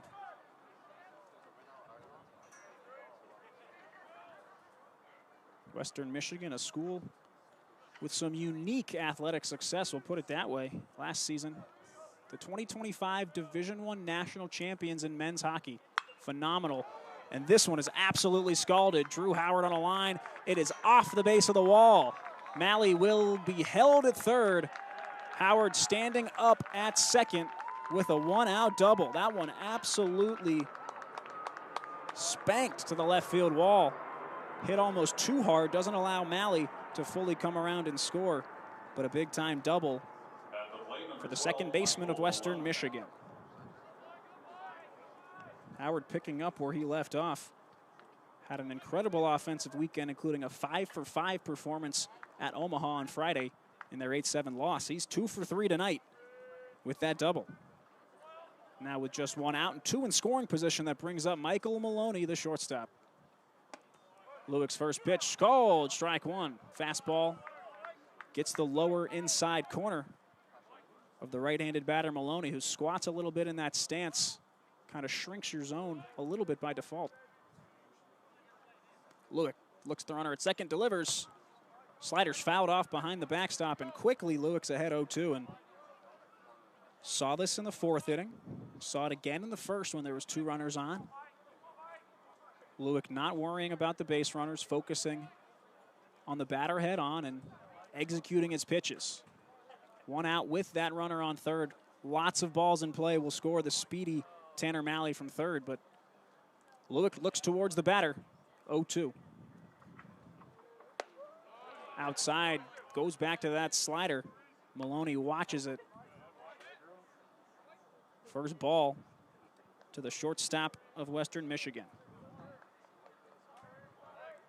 Lewick loves to go with that slider to right-handed batters. Here's the 1-2, swung on, inside-out piece of hitting to right field. Burns will make the catch on the line.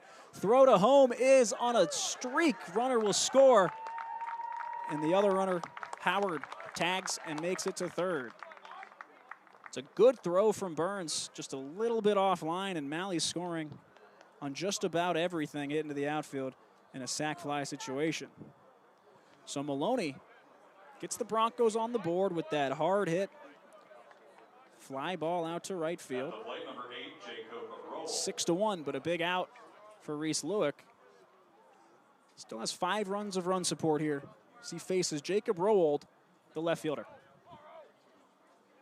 Lewick's first pitch, check swing, doesn't matter. It's called for strike 1 regardless. Jacob Rowold, 0 for 2 so far tonight. Fly it out to Nin Burns in right field and struck out looking to begin the 4th. This one smacked. Foul on the line. First base coach tries to make a little play there. That's always tough, and yikes, shaking off that hand. Tough play to make with the glove, let alone barehanded. The left fielder rolled, steps back in. From the left-hand side, no batting gloves, waggles the bat, and awaits the 0-2 from Reese Lewick. Swung on, fouled, can't be controlled by Aiden Garcia. It's off the catcher's mitt, so Rowold survives.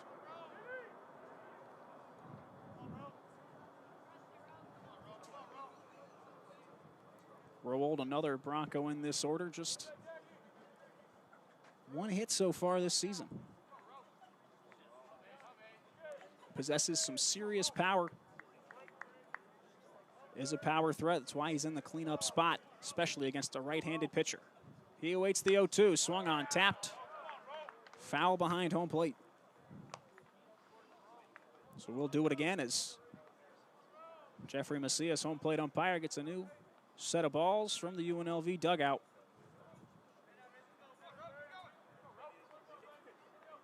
And we'll do it again, 0-2. Lewick, brief check on the runner at third. Kicks, delivers. That's in the dirt. Looked to be the changeup there, took a lot off of it. Missed it in the dirt, count 1-2.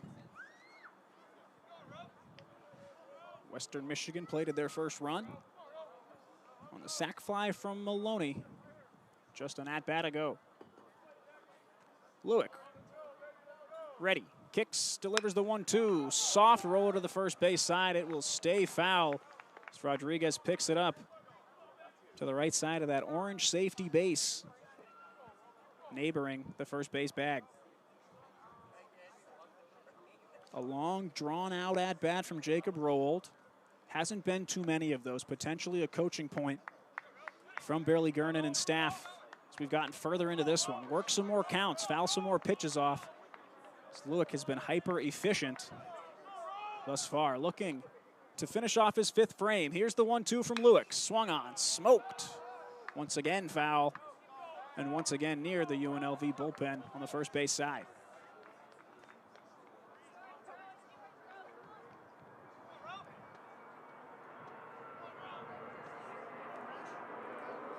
UNLV defensively, corners are hugging the lines a bit. Up the middle, wide open. Here's another 1-2. Swung on, driven on the ground. Rodriguez makes a stab to his right. Tosses to Lewick, covering. Picks up the third out to retire the side. Rowold grounds out 3-1. 1 run scores on 1 hit for the Broncos. No errors and 1 left on. Heading into the bottom of the 5th inning. UNLV leads over Western Michigan 6-1.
UNLV Hustlin' Rebel Baseball on the UNLV Athletics YouTube page is brought to you by Parkway Tavern, official partner of UNLV Athletics and your official home of Rebels on the Road. With over 250 beers, 24/7 gaming, and 7 Valley locations, there's no better place to catch the game than Parkway Tavern. Go Rebels. Drew Neverett back here with you for the bottom of the 5th inning, where UNLV leads Western Michigan 6-1. Broncos found their first bit of offense. Sac fly from Michael Maloney scored Tanner Malley, the center fielder, to make it 6-1. And Matt Maloney, the right-hander for the Broncos, will be back out there He's already gone 1 1/3 inning in relief of Jacob Wizzup. He faces Aiden Garcia. Absolutely smacks this one to right field. It's down the line. It is fair. It is gone. Aiden Garcia wastes absolutely no time here in the 5th and smokes this one out of here.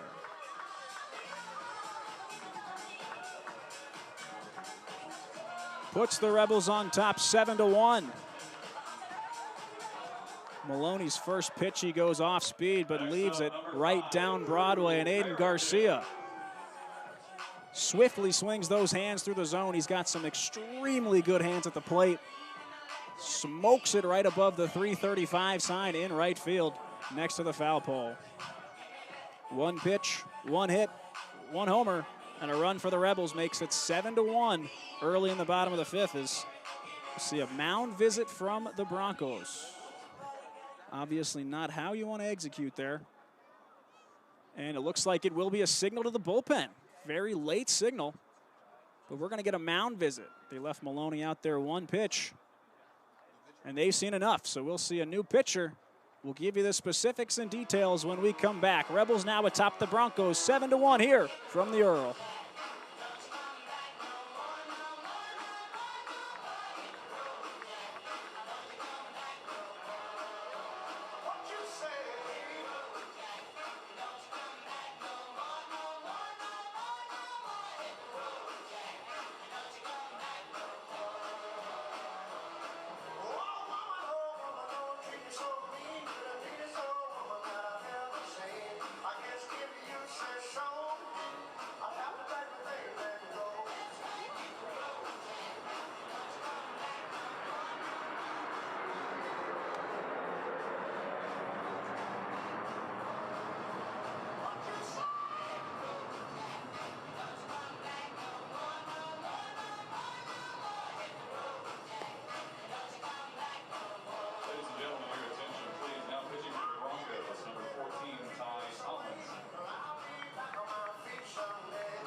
It's the bottom of the 5th inning here in Las Vegas, and the UNLV Hustlin' Rebels atop the Broncos of Western Michigan 7-1, thanks to an absolute no-doubt home run from catcher Aiden Garcia.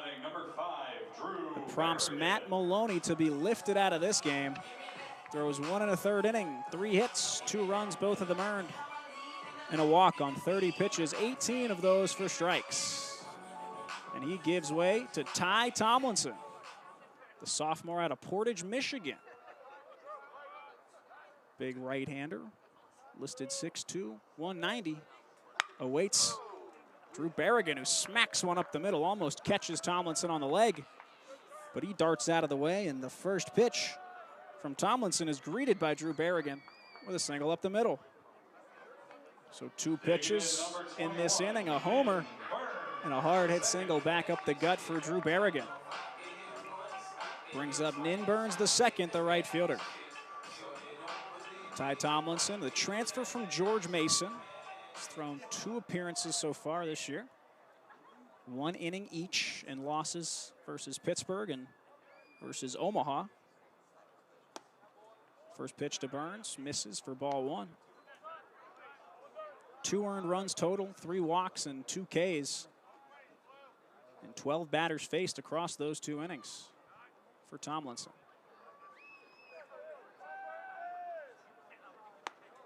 Big jumpy lead over there from Berrigan, doesn't go, and Burns doesn't offer at that pitch either. 2-0 the count.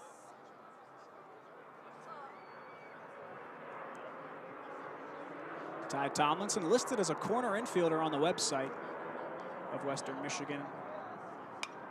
Delivers this one fouled off by Burns, 2-1. But as we know, as college baseball fans, lots of guys are versatile, lots of players can pick up the ball and really spin it when they get going.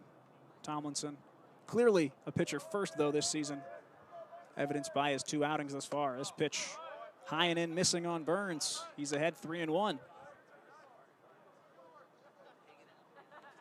Johnny Rodriguez on deck, and especially as a right-handed arm, not the guy you want to see, especially if you walk the guy in front of him. Burns awaits the 3-1 from Tomlinson, who misses outside. Berrigan advances to second. And still with nobody out, there's 2 on for big Johnny Rodriguez. Rodriguez, 1 of 2 Rebel homers today. A moonshot with 2 outs in the second inning, and in the third he would drive in 2 runs with a double into the left center field gap. Rodriguez awaits the first pitch from Tomlinson from the left side. Big swing and a miss, that pitch in the dirt. Rodriguez offering all the way on that one. 0-1.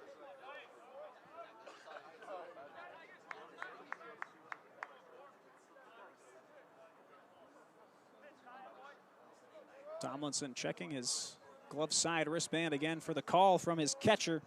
Pena delivers. Called strike 2. Falling off was that off-speed pitch right in the zone. Rodriguez is behind 0-2. Still nobody out for the Rebels. Ample time to put up some production here in the 5th.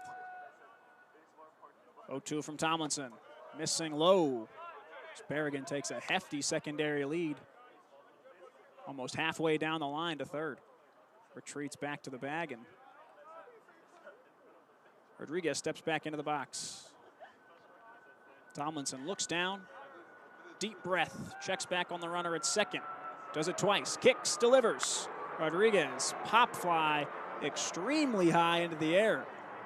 Meneke tracking it over in foul territory. He makes the grab, and that's the first out. Big timeout for the confidence of Ty Tomlinson and for the situation of this game. For Western Michigan, you can't afford for this to be much more than a 6-run deficit where it currently stands. Runners on first and second, and it's Cooper Chef with 1 gone. Coop is 0 for 2 today, a strikeout. He flied out to center. First pitch he sees, Tomlinson goes with that slider. In the zone for called strike 1. That slider's been impressive so far for Tomlinson. He's thrown just 11 pitches, but 5 or 6 of the slider variety. A lot of command on it, throwing it for looking and swinging strikes. 0-1 delivery. Goes fastball, misses well high. Leaves his catcher, Diego Pena, lunging vertically.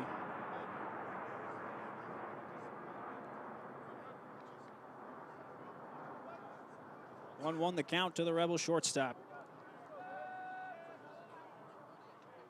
Here's the delivery inside. Chef gets corkscrewed a bit on that swing, pops it up foul. And now he's behind 1-2. Runner on second. It's Drew Berrigan. Cooper Chef looking to make Drew RBI number 8 for Chef on this season. Tomlinson, another deep breath, 1-2 delivery. Missing well low, that's blocked by Pena, ball 2.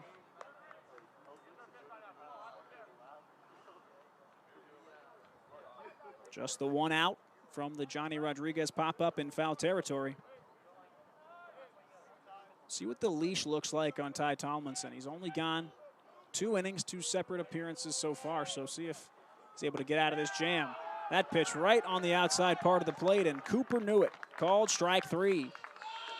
Tomlinson reaches back for the fastball, locates it perfectly, and strikes out Chef for number 2, bringing up Jack Salmon, the left fielder.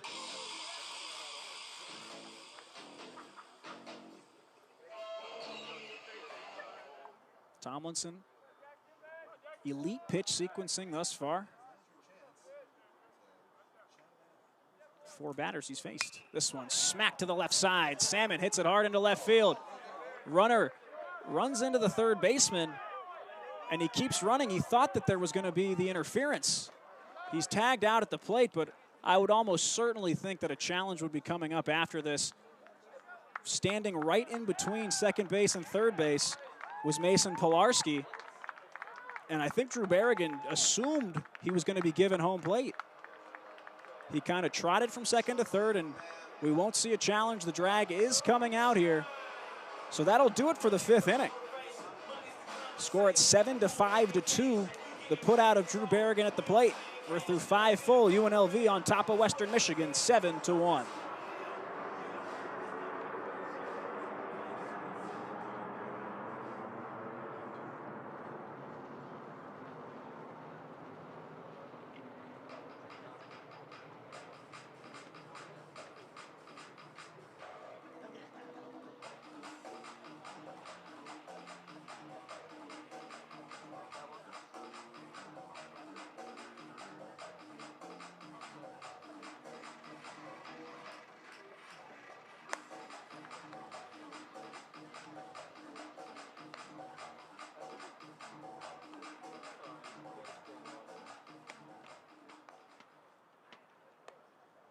Attention fans, last call for food at Smokin' Sam's. Head there right now. And Rebel fans, grab your game day essentials today and walk around in style. Go to UNLVgear.com for merchandise all season long. That's UNLVgear.com.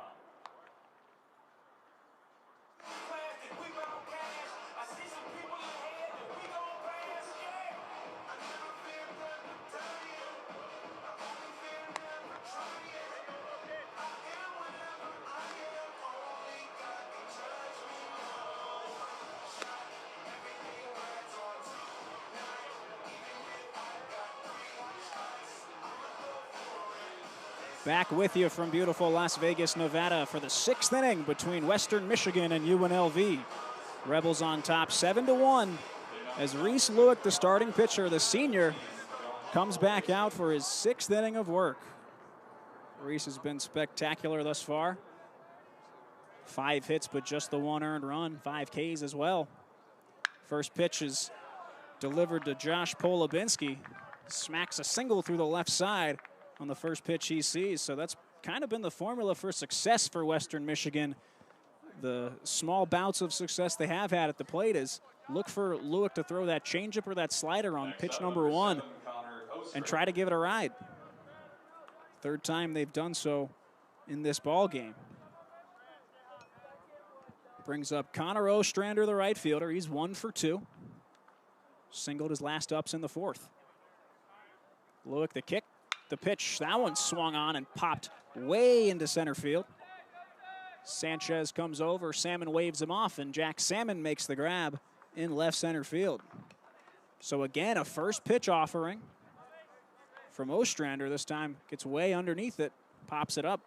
Next up, number 10, There's that fastball too from Lewick, so it tells you, like a lot of these Broncos hitters, they were looking changeup or they were looking slider from Lewick on the first pitch. 2 pitches for Reese, 1 hit, 1 out allowed, and he'll face Mason Pilarski, the third baseman. Pilarski waggles the bat and awaits the first pitch. Called strike, halfway went around, was waiting to see if it would be an appeal, but called strike nonetheless on the slider, 0-1. Pilarski 0 for 2, lined out to right, struck out swinging so far tonight. 0-1 pitch from Lewick. Falls just off the outside corner. That's a ball.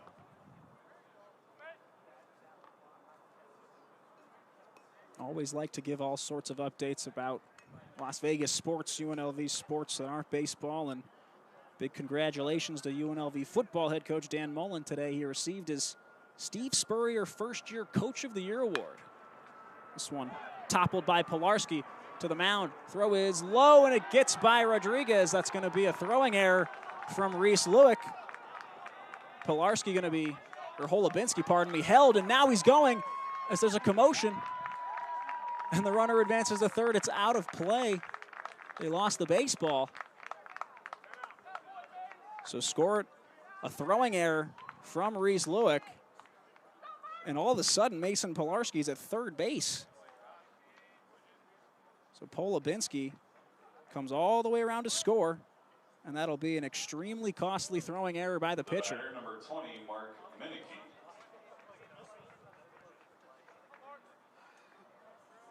Threw it all the way wide, and the camera angle on the stream cut off that far right side. Looks like the ball escaped via the fence on the first base line, prompting that extra advancement. First pitch called strike to Mark Menicky, the first baseman.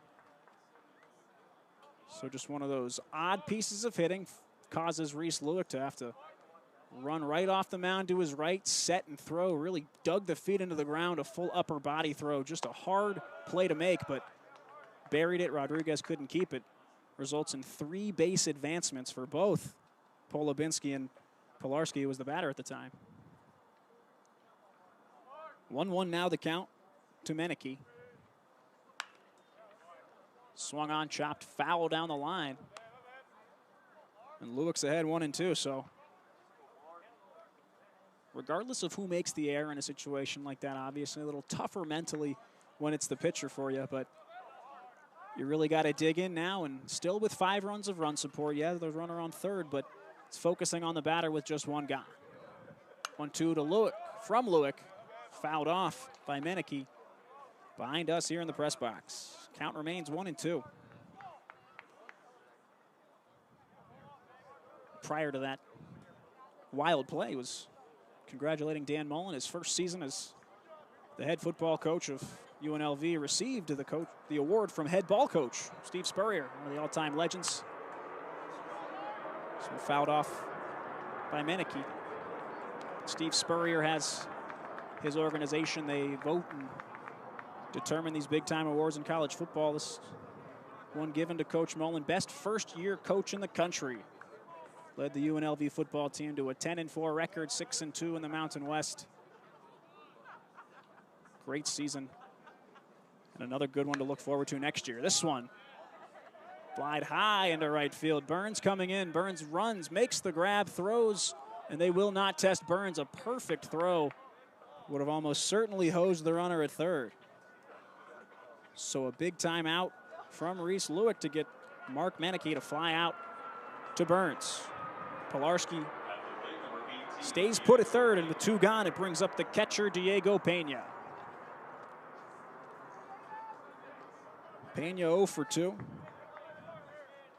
Last at bat hit that deep opposite field fly ball in foul territory. And then Burns ran down, tracked it very nicely. A lot of highlight plays from the corner outfielders on both sides tonight. First pitch scalded past Cooper Sheff and into left field. That's an RBI single for Diego Pena. His first hit, his first RBI of the 2026 season. 2 runs are going to come across now in the 6th, and it's 7-3 UNLV. Out comes Stan Stulte, the manager for UNLV, and that'll do it for Reese Lewick. Lewick still responsible for the runner on first base. He went 5 2/3 innings. We'll have a Rebel pitching change when we come back. Score stands UNLV 7, Western Michigan 3.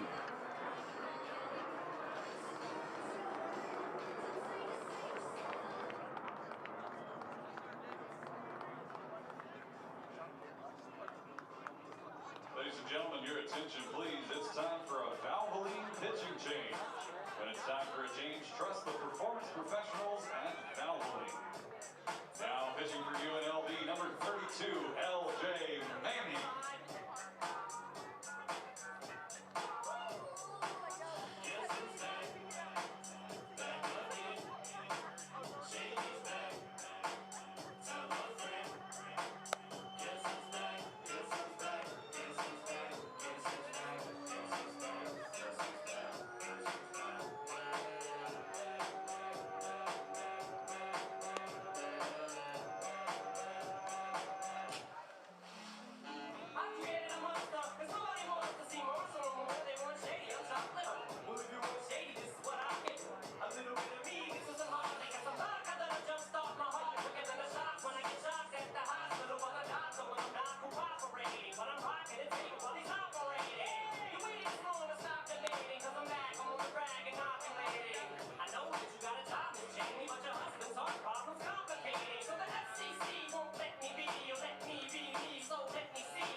2 away here in the top of the 6th. UNLV leads Western Michigan 7-3.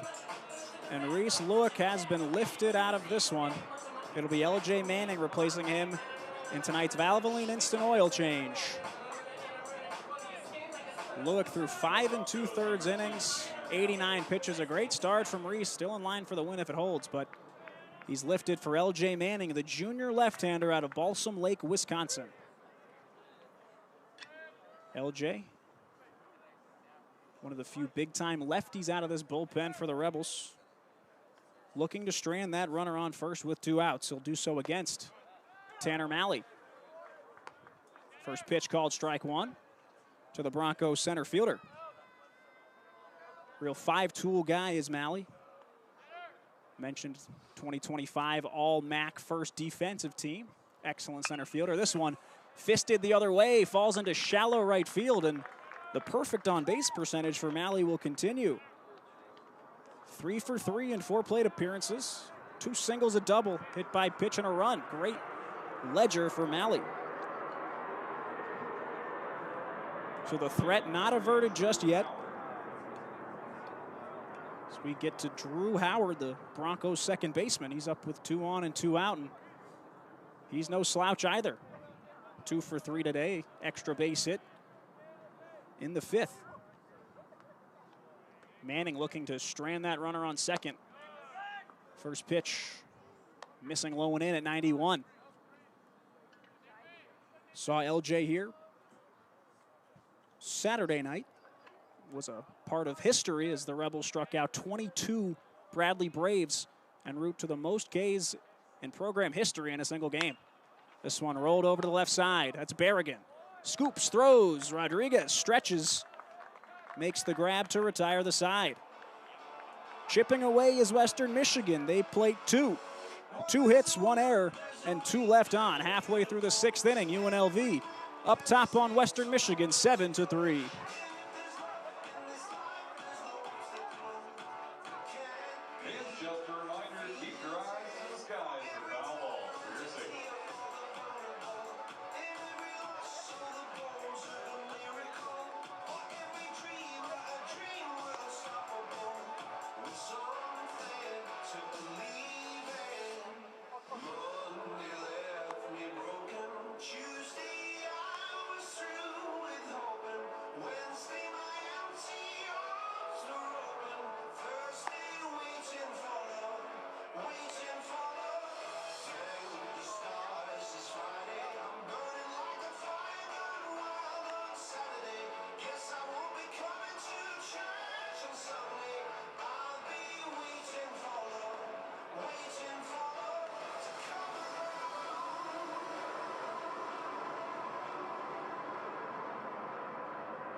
Hustlin' Rebels Baseball on the UNLV Athletics YouTube page is brought to you by Intermountain Health. Intermountain Health is here to help you live the healthiest life possible. As the official health partner of UNLV Athletics, Intermountain Health is dedicated to promoting health and wellness in our community. I'm Drew Neverett back with you for the bottom of the 6th here in lovely Las Vegas. UNLV leads 7-3 over Western Michigan now as the Broncos plated 2 in the top half. Ty Tomlinson, the tall right-hander for the Broncos, stays out for his 2nd inning of work, and he'll do so against the 9-1-2 in the Hustlin' Rebel order. Jaden Sanchez awaits the first pitch, bunts one. It's going to roll just to the left of the third base line. Foul. Something we haven't seen too much the last few years here on the campus of UNLV is the small ball aspect of things. Seen a lot of guys, especially the left-handed hitters in this order, try and drag bunts, trying to steal the 90 feet to first that way, if you will. Sanchez, a guy versatile, always willing to do whatever it takes to get on base. The right-hander, he's got some pop, he's hit some singles. Homered in Sunday's 20-9 victory over Bradley, and unsuccessful with the bunt attempt there. We'll see if he catches Tomlinson off guard on the 0-1.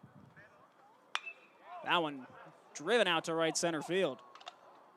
It's got some carry, but Ostrander is back all the way to the track to make that catch and retire Sanchez for out number 1. That moves Sanchez to 0 for 3 now on this Tuesday night. Flips the lineup back around to the top, and Reggie Bussey steps up. Speaking of bunt singles, Bussey reached via the bunt single with 2 gone in the 4th inning. Bussey, a guy who's got some power. Hasn't been able to showcase it much. This is just the 3rd game he's been able to play in due to a slight injury he picked up on opening day. First pitch to from Tomlinson, misses outside, ball 1. Bussey rests the bat on the shoulder. Awaits the 1-0. Slider from Tomlinson, beautifully placed on the outside part. Count even 1-1. The Rebel starter, Reese Lewick, his day's done. He still stands in line for the win as of this moment. 1-1 from Tomlinson. Bussey a bit early on, fouls it towards the Rebel dugout. The final line from Lewick was closed out after L.J. Manning came in relief. Lewick 5 2/3, 8 hits, 3 runs, 2 of those runs being earned. 1 walk, 5 strikeouts. Here's the kicker, though. 89 pitches, 69 of those for strikes. Lewick really honed in on the command today. 1-2 pitch, fastball from Tomlinson. Tails inside on the hands of Bussey. Count runs even, 2-2. Rebels up by 4 here in the bottom of the 6th as we get a flyover and a 1-2 pitch. Bussey pops this one up deep on the infield. Michael Maloney tracks it, takes 1 step into the outfield grass, squeezes the glove to retire Bussey for out number 2. Now batting number 6, Marcos Rosales. 2 quick pitch to contact outs for Ty Tomlinson, and he's been mighty effective coming in for Matt Maloney. Matt's brother Mike at short, retiring Bussey on that pop-up. Brings up Marcos Rosales, the second baseman. He's 1 for 3 this evening. RBI double in the 3rd and would later come around to score. Takes the slider from Tomlinson, low and away. That's ball 1. Rosales, a guy that everybody around this program extremely excited for, and for good reason. 1-0 pitch called for strike 1 to Rosales. Played 2 seasons at Cal State Fullerton in the Big West before coming over to Las Vegas. Awaits that 1-1, misses outside. It's 2-1.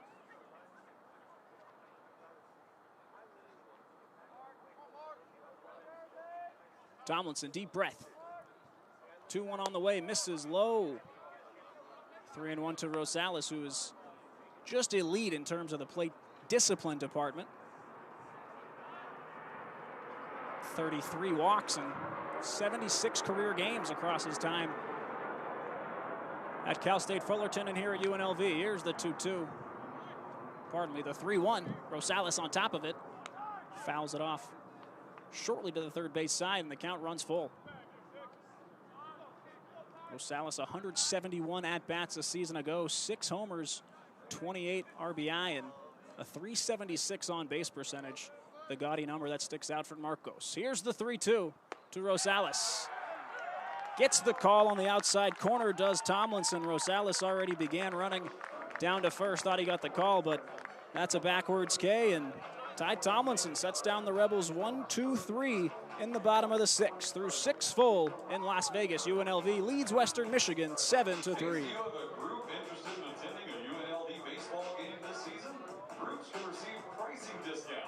Groups of 10 or more can head to UNLVtickets.com for more information, or you can call 702-739-FANS. That's 702-739-3267 for all your group ticket needs.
Back with you for the 7th inning from Earl E. Wilson Stadium on the campus of UNLV.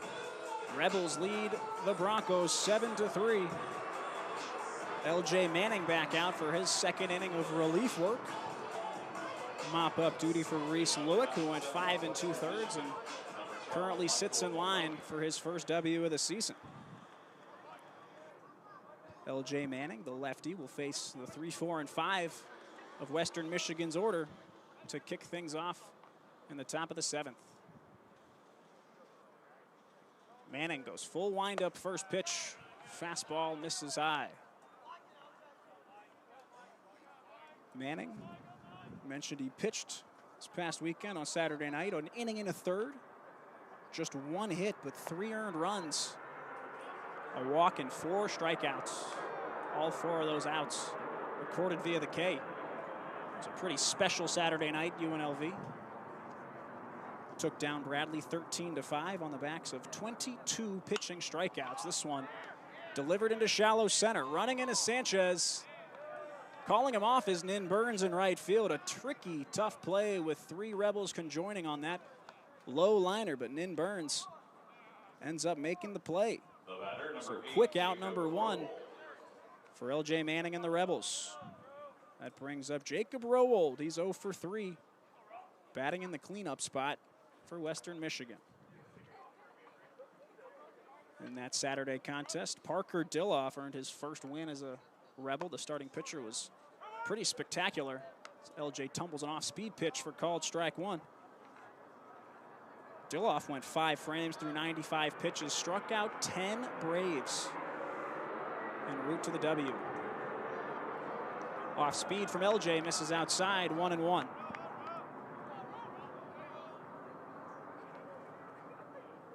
Rowold, slow start to the season, the senior. Really waiting for his bat to wake up. 1-1 pitch, slider, perfectly tossed on the outside part for strike 2. LJ Manning, kind of a high-risk, high-reward type of guy out of the bullpen. Always presents that different look, throwing with the left hand as he kicks on the 1-2. Swung on and missed. Goes back to the slider, goes back outside, and Rowold goes back down swinging for the 2nd time today. 2 quick outs for LJ Manning, and that brings up Josh Polubinski, tonight's DH for Western Michigan. Single, and he came around to score the first run of the 6th inning, second run, total for Western Michigan. Swings and misses on the inside fastball. Manning ahead 0-1. Polubinski, a walk in the 4th and a strikeout to end the 1st. Here's the 0-1, the kick from Manning. Swung on and missed, goes high fastball. 2 very well positioned fastballs. Has Manning ahead 0-2 of Polubinski. 0-2 on the way for Manning. Swung on and missed. Upstairs again on the fastball. LJ Manning, spectacular 1-2-3 frame highlighted by K's of Rowold and Polubinski. It's stretch time here at the Earl. UNLV on top of Western Michigan, 7-3. Fans, we are halfway through the 7th inning. As is the tradition, it's time to stand, it's time to stretch, and it's time to sing "Take Me Out to the Ball Game."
We're set to get underway with the bottom of the 7th inning from Las Vegas.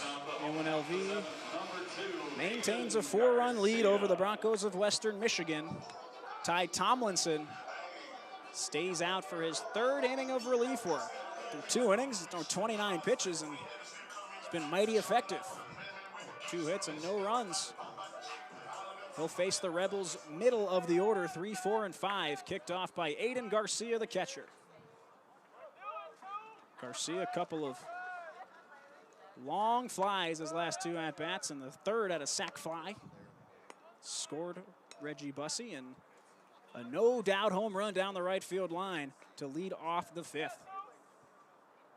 It's 1-0. Tomlinson delivers. Foul tipped off the catcher's mask, and it's 1-1 to Aiden Garcia. Ty Tomlinson, a guy who's impressed so far in the young season, especially tonight in the relief role. He delivers the 1-2, and Garcia smacks one foul the opposite side. That escapes the play of field for foul ball, and it's 1-2. Tomlinson, nothing crazy overpowering in terms of the velocity. The fastball's gotten up to 87, maybe 88, but he's throwing his slider a lot for strikes to both righties and lefties through 8 batters faced. He's ready with the 1-2. Garcia fouls it off the inside part of the bat. Flies down the 3rd baseline. Garcia's homer, his 1st of the season and 2nd RBI of the night, 11th on the 2026 season. Tomlinson kicks the 1-2. Garcia ropes that thing into center. Textbook piece of hitting that falls in front of Tanner Malley. Garcia's aboard. The 2nd hit of the day and a leadoff single in the 7th for the Rebels. Stepping up, number 5, Drew Berrigan. Great at-bat from Garcia leads to Drew Berrigan, the cleanup man. 2 for 3 today, 2 singles, run scored and an RBI. Honestly, a rather tame line score for Drew Berrigan this year. He has been dominant on the offensive side of things. Tomlinson now out of the stretch. Quick pitch, ball outside. Berrigan, the former Hilltopper of Western Kentucky, hailing from Trabuco Canyon, California. Right-hand batter always rests that bat horizontally on the shoulder before the pitcher gets set, and the pitcher, Tomlinson, tosses over to first to check on the runner, Garcia. Garcia back in, standing up. Would be hard to imagine, at least with some of the early season success we've seen, for Berrigan to move anywhere outside of the cleanup spot, maybe even up into the 3-hole, depending. Squares around to bunt, pulls it back on that slider, missing low and away. A pattern we've picked up on here in the booth with Drew Berrigan. A lot of times when he's certainly not going to swing, and he's going to tell the pitcher by squaring around to bunt, pulling it back. He's done it on a lot of 3-0 counts that he's worked. He does it there on the 1-0. 2-0 missing high on the fastball. Quickly, it's 3-0 to Drew. Garcia likely to take a short lead here. 3-0. See if Berrigan squares around here again.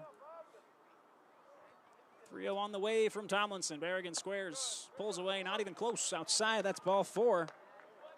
Garcia moves up to second. Berrigan to first on the free pass. Now batting number 21, Nin Burns the second, trying to make Tomlinson pay for putting 2 Rebels on.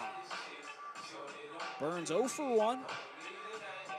2 walks, a run scored so far tonight. Talked a bit earlier about his defensive acumen. He's made a couple nice plays on some line drives, both shallow coming in from right field and deep and away towards that foul pole in foul territory. And first pitch he sees, pop fly out to right field. It's carrying, it's going deep, it's going back to the wall as the right fielder Ostrander. He makes the catch basically back to the wall. So it is a fly out for Burns. Both runners will tag and advance, so not a sacrifice, but a very productive out from the Rebel right fielder. He's always going to take a big swing when you give him something in the zone. Missed that one with the outside part of the bat, but still gave it a hefty ride. So he advances to the spring a little bit more, gets some more outward wind from home plate. That one's out 9 times out of 10. So with one out, that prompts Johnny Rodriguez to step up to the plate, and the Broncos infield creeping heavily in towards home. First pitch from Tomlinson, fastball outside corner, called, strike one. Garcia on third, Berrigan on second. Western Michigan does not want to see this become any more than a 4-run deficit they're facing. Rodriguez, a heavy hitter, can certainly get one out of the infield. Off-speed pitch from Tomlinson, low. That's ball one. Rodriguez, one of 2 Rebel homers tonight. 2-run shot back in the second. He awaits the 1-1. Pitch low in the dirt. Very good block by Diego Pena, the backstop. Have yet to see a wild pitch or a pass ball so far. That's not true. Not for Western Michigan, they haven't, but Reese Lewick threw one behind Tanner Malley, the center fielder. No base running advancements, though. And after the 2-1, Western Michigan signals to the home plate ump. They get the confirmation from Billy Gernon, the manager, and they will intentionally walk Johnny Rodriguez ahead in the count. So they'd prefer to play for the double play instead of creeping the defense in, trying to gun the runner down at the plate. So the bases are now loaded with the intentional walk to Rodriguez. Brings up Cooper Sheff with the sacks full. First pitch from Tomlinson. Misses just a bit outside for ball one. Cooper looking to get off the schneid, if you will. 0 for 3 so far today, looking to extend his hitting streak. 1-0 pitch, half offering, called for strike one anyways. Sheff, the model of consistency for Stan Stolte's Rebels, especially on the defensive side of things, but a base hit collector if there ever was one. Here's the 1-1. Slider low and away, forces the swing and miss from Sheff. And Tomlinson ahead of the Rebel shortstop, 1-2.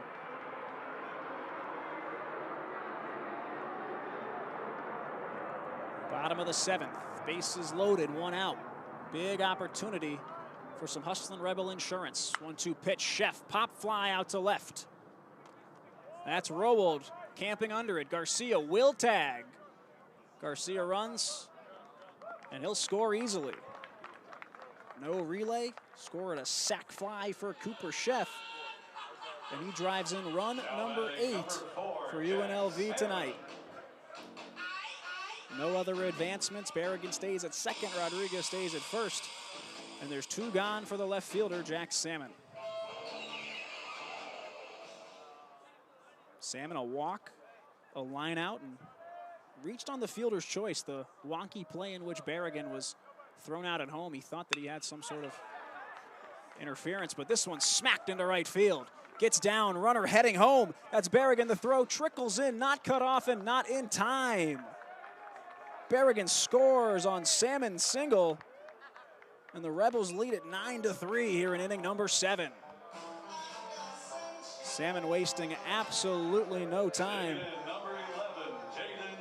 Saw a pitch he liked, ripped it right up the middle with some steam. And he's sitting on first base with an RBI, 2-out single. Rebels lead at 9-3. That brings up Jaden Sanchez, the center fielder, looking for his first hit of the evening. 0 for 3, flied out to center and right in each of the last 2 ABs, and he kind of leans into that one, and he'll take the base any way he can get it. Hit by pitch on the first delivery, and the wheels falling off the wagon a bit for Ty Tomlinson of Western Michigan. And just like that, we'll see a mound visit from Western Michigan. That's going to do it for Ty Tomlinson. His day is done. He is on the hook for all 3 runners on base right now, and we'll have the new pitcher when we come back for you. Rebels in danger of busting this thing wide open. 2 outs in the 7th. UNLV leads 9-3.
Back with you at Earl E. Wilson on the campus of UNLV here in Las Vegas, Nevada. UNLV's extended their lead over Western Michigan 9-3, and we'll have a Valvoline Instant Oil pitching change for the Western Michigan Broncos. Ty Tomlinson out of this one. Ended up with 2 2/3 innings pitched out of the pen, 4 hits allowed, 3 walks, 2 Ks on 48 pitches. Can't close the line on him yet. He's responsible for all 3 runners on base here with 2 outs. Tomlinson's replaced by Evan Shapiro. Shapiro standing 6'7", one of the tallest right-handers you're going to see in collegiate baseball or affiliated baseball anywhere around the country. Shapiro, the junior from University Heights, Ohio, is tasked with getting out of this bases-loaded jam and 2 outs against Reggie Bussey. First pitch goes off speed, called strike 1. Bussey 1 for 3, a single, a walk, and a run scored, and a massive opportunity to really bust this game open. Rebels lead by 6. Here's the 0-1. Bussey, swing and a miss. Fastball from Shapiro. And it's quickly 0-2 out of the pen for Evan Shapiro. Shapiro stands 6'7", the lone Ohio native on this Broncos roster. Out of the stretch, the 0-2. Doesn't get the call. Pitch off speed, misses inside. A great take from Reggie Bussey. Shapiro's pitched 1/3 of an inning so far this year. Faced 5 batters, 3 walks, 3 earned runs in a loss against Pitt. 1-2 on the way. Inside again to Bussey.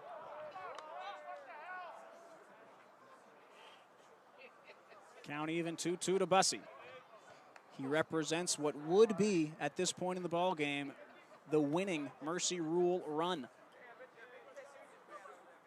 2-2 from Shapiro. Missing high and away. 0-2 to 3-2. Bussey works the count. Rebel runners will get a head start off the bases here, taking off. Full count, 2 outs. Rebels lead by 6. The bases are loaded, and Reggie Bussey awaits the payoff pitch from Shapiro. Buckles him with the off-speed pitch. Curveball in the inside half. Gets the call for strike 3. Rebels play 2 on 2 hits, and they leave the bases stranded. Through 7 full innings here in Las Vegas, 9-3. Rebel fans, come back tomorrow as the UNLV versus Western Michigan series concludes. First pitch at 12:05 p.m. For tickets, head to UNLVtickets.com or call 702-739-FANS. 22739-3267.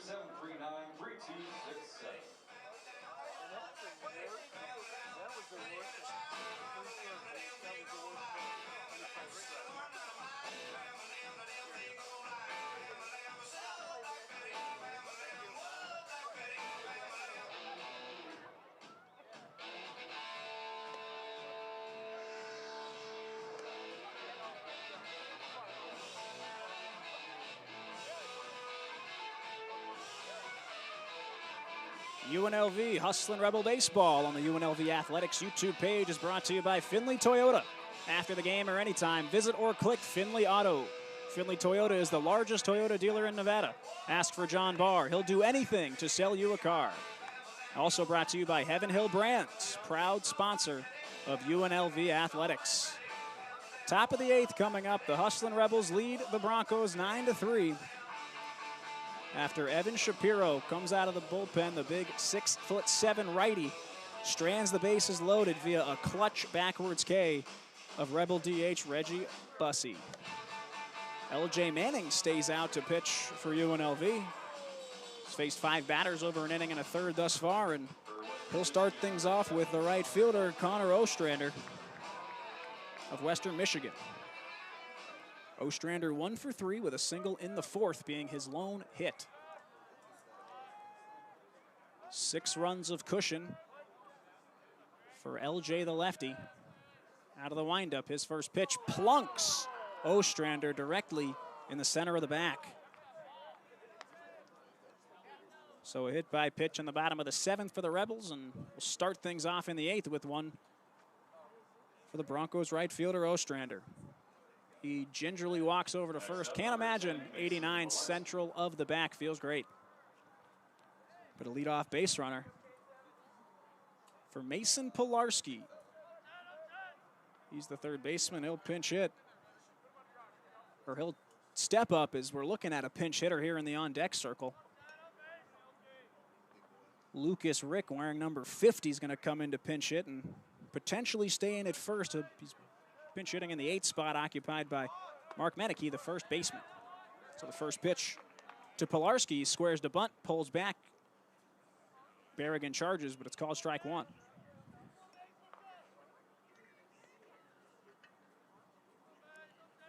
Pilarski 0 for 3, but reached via throwing error from Reese Lewick and came around to score. This one fouled off to the right side. Finds the seats about 10 rows up on the first base side here at the Earl. Count quickly 0-2 to Mason Pilarski.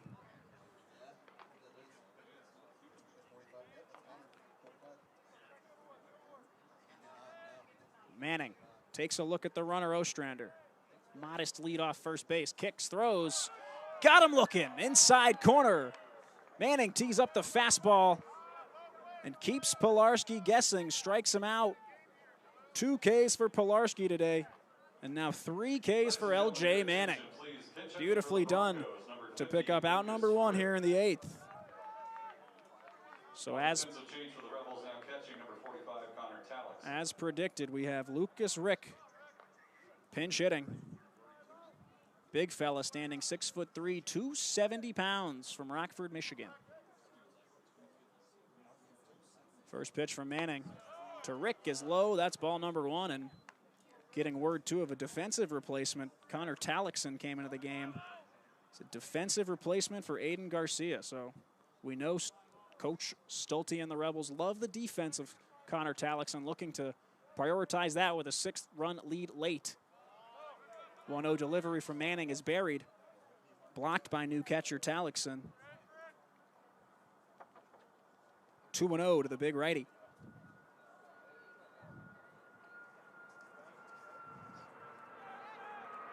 Manning toes the rubber, checks the runner at first, kicks, delivers.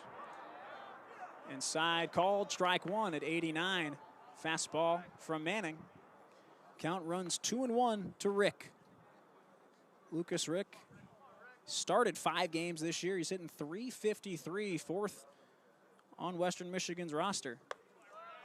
Manning misses well high with the fastball, and it's a 3-1 count. Lucas Rick came into this game is the only Bronco with multiple doubles. Led the team with 2 doubles and second on the team with 5 RBI. Need his offensive jolt in the lineup, but this time he's on to pinch hit and he draws a 5-pitch walk. So L.J. Manning laboring just a bit here in the 8th inning. 1 out, 2 runners on. It looks like Diego Pena will come up to bat. Pinch runner for Rick, so immediately comes in. Doesn't need to do much, draws the walk. And we'll have a pinch runner at first base. The batter is number 18, Diego Pena. Matt Hoover, listed on the roster as a pitcher, but definitely a more lean runner than the 270-pound Lucas Rick. So that's the substitution, as Hoover running on first base, and pitching coach Jeff Opolewski for UNLV wants to come out and have a word with L.J. Manning. This time he brings the entire infield in, and could just be a temperature check on Manning. He's a guy who can extend a little bit. He's thrown 23 pitches across 8 batters faced thus far, 3 of those for strikeouts, but especially now with 2 men on, you don't want to see any type of unraveling from Manning. Can't tell from our vantage point what type of warm-up is going on in the UNLV bullpen. See a couple of guys stretching out, maybe loosening up a little bit, but Manning likely has a somewhat short leash with 2 on, protecting the 6-run lead. We break the mound visit, and Diego Pena, the catcher, steps in for the 4th time. Hoover stands on first after pinch hitter Lucas Rick drew the walk. Connor Ostrander hit by pitch to start off the frame. He stands at second. L.J. Manning delivers to the Broncos backstop. First pitch swung on, missed. Fastball outside part of the plate. Pena pulls the head, swings and misses.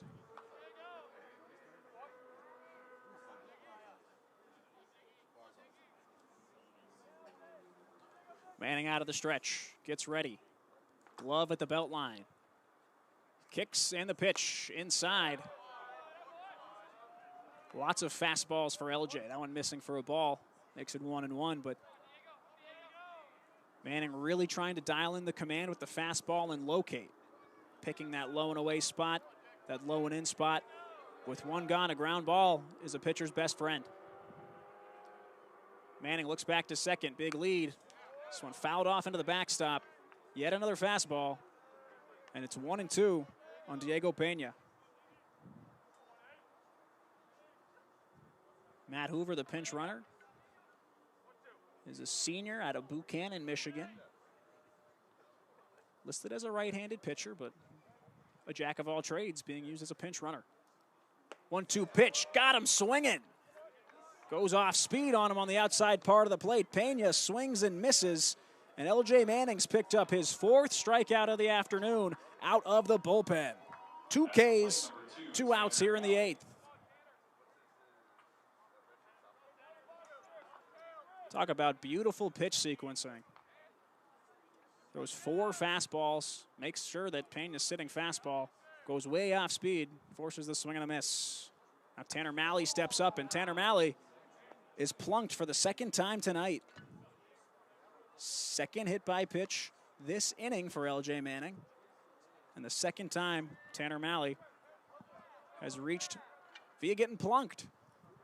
He'll take it, though. That's 5 trips to the plate. 5 times he's made it on first or better. 3 singles, 2 hit by pitches, and now the bases are loaded.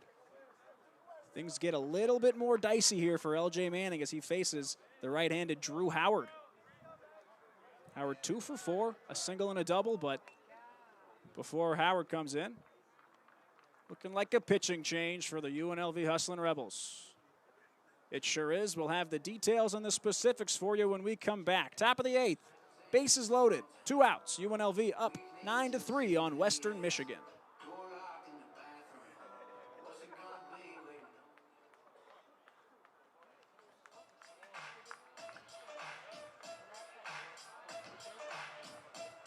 Ladies and gentlemen, your attention please. It's time for a Howling pitching change. And it's time for a change. Trust the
Back with you here, and it's Jace Evangelista, the right-handed pitcher for UNLV out of Riverside, California.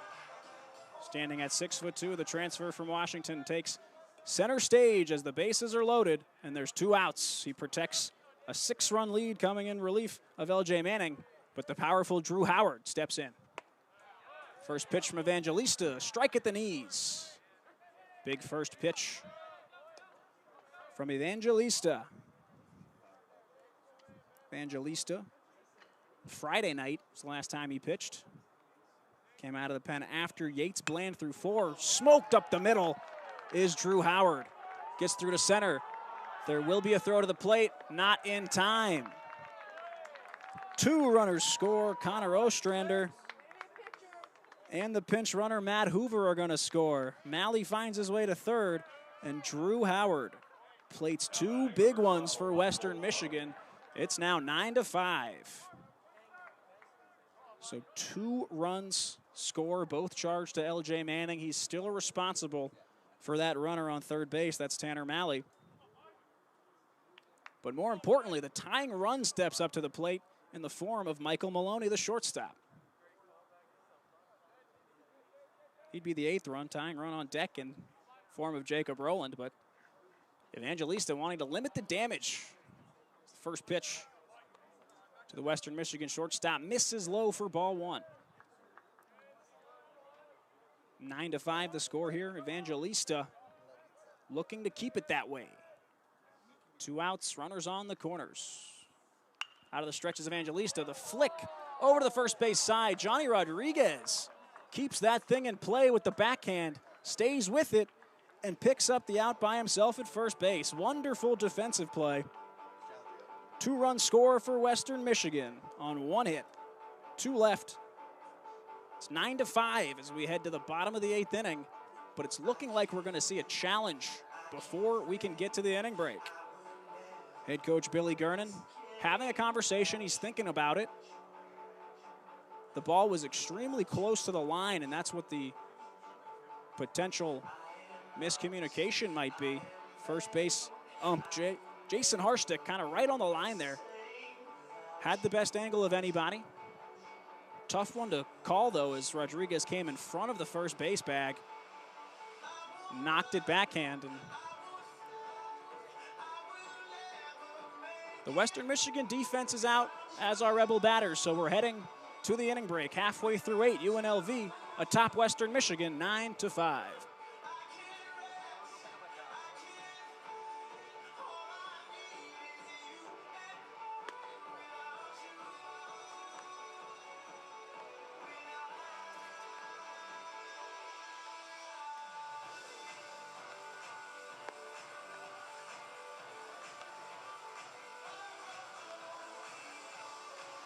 Ladies and gentlemen, your attention please. It's the last call for alcohol at Smokin' Sam's Bar. Last call.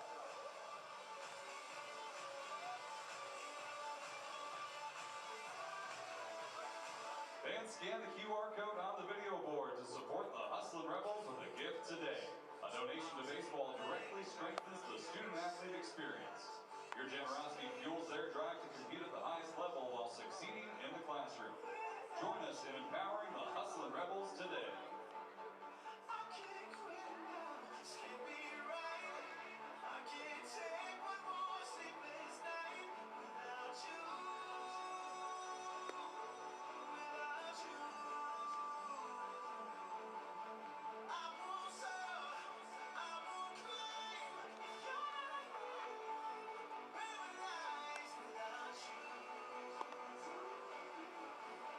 Back with you for the bottom of the 8th inning. UNLV leads Western Michigan 9-5 here in a hotly contested Tuesday night non-conference game. The big right-hander Evan Shapiro stays out on the mound for Western Michigan, and a defensive replacement comes in at first base, Avery Thielman. If you remember, Mark Meneke was lifted for pinch hitter Lucas Rick. Matt Hoover, the pitcher, pinch ran for him. And now Thielman will come in at first base.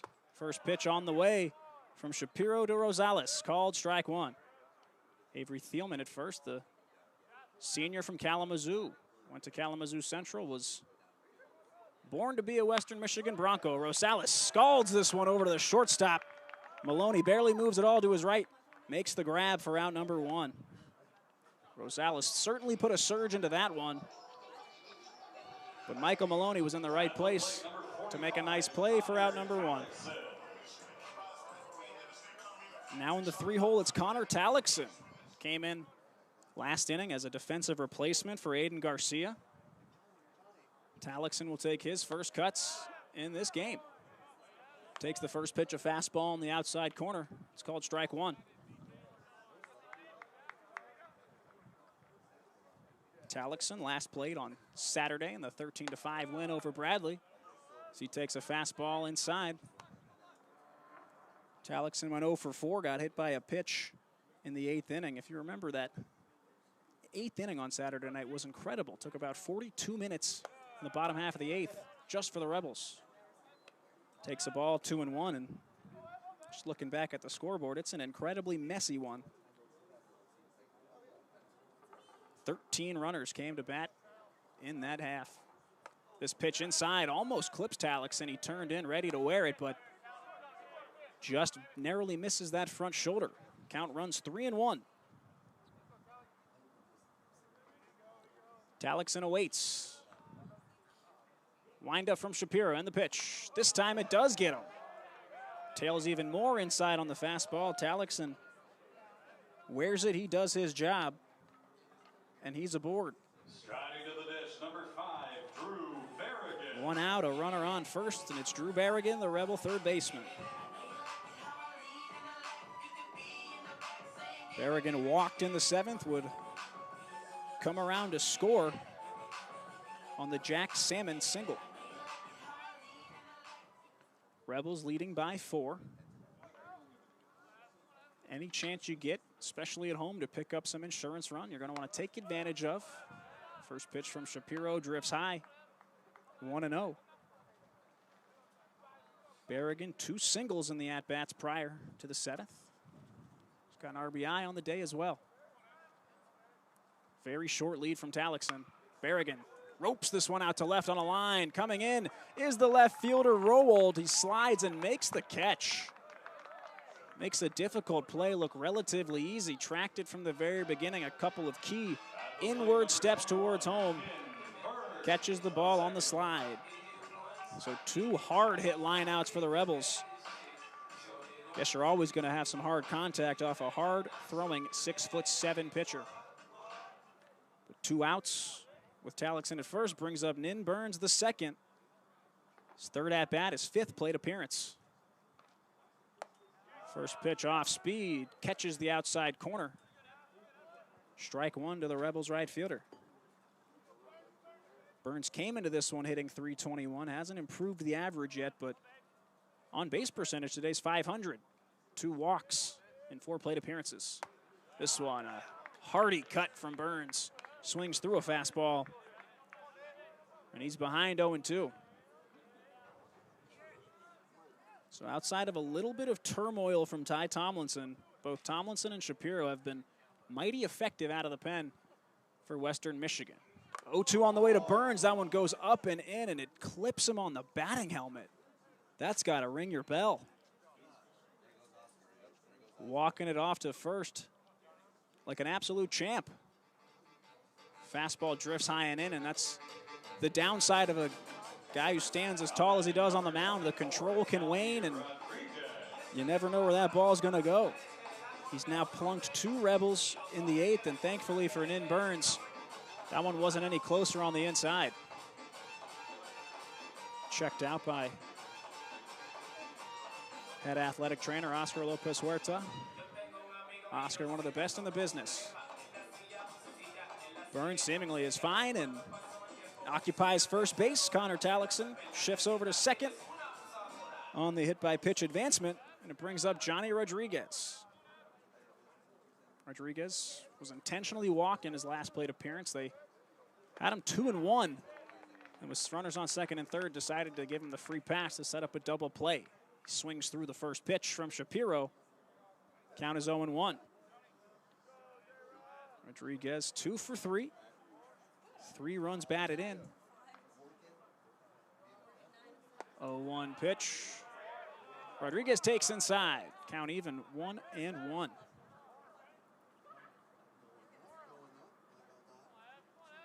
Don't see anybody getting loose in the Rebel bullpen. Jace Evangelista, a guy who can certainly stretch it out a little bit. 2 of his outings so far, he's gone 2+ innings.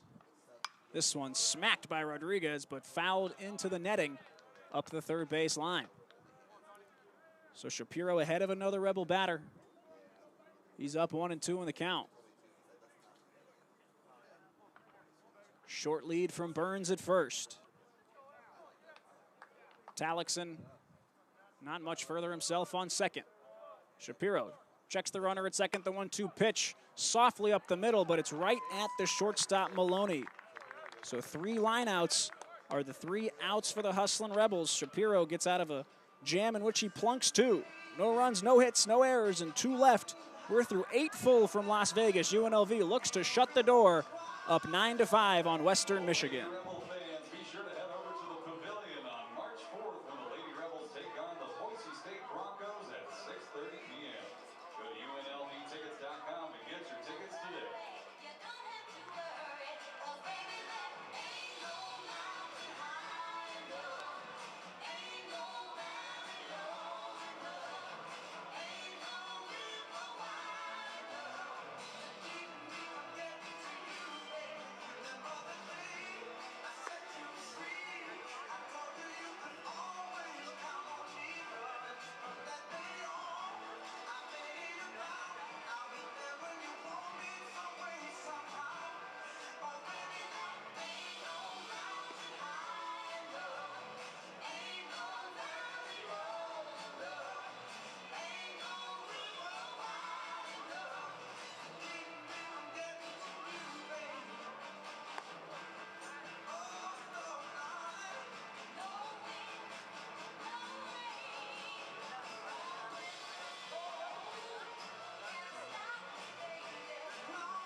Top of the 9th inning from lovely Las Vegas. UNLV leads at 9-5 over Western Michigan, and they leave out Jace Evangelista, who looks to shut the door.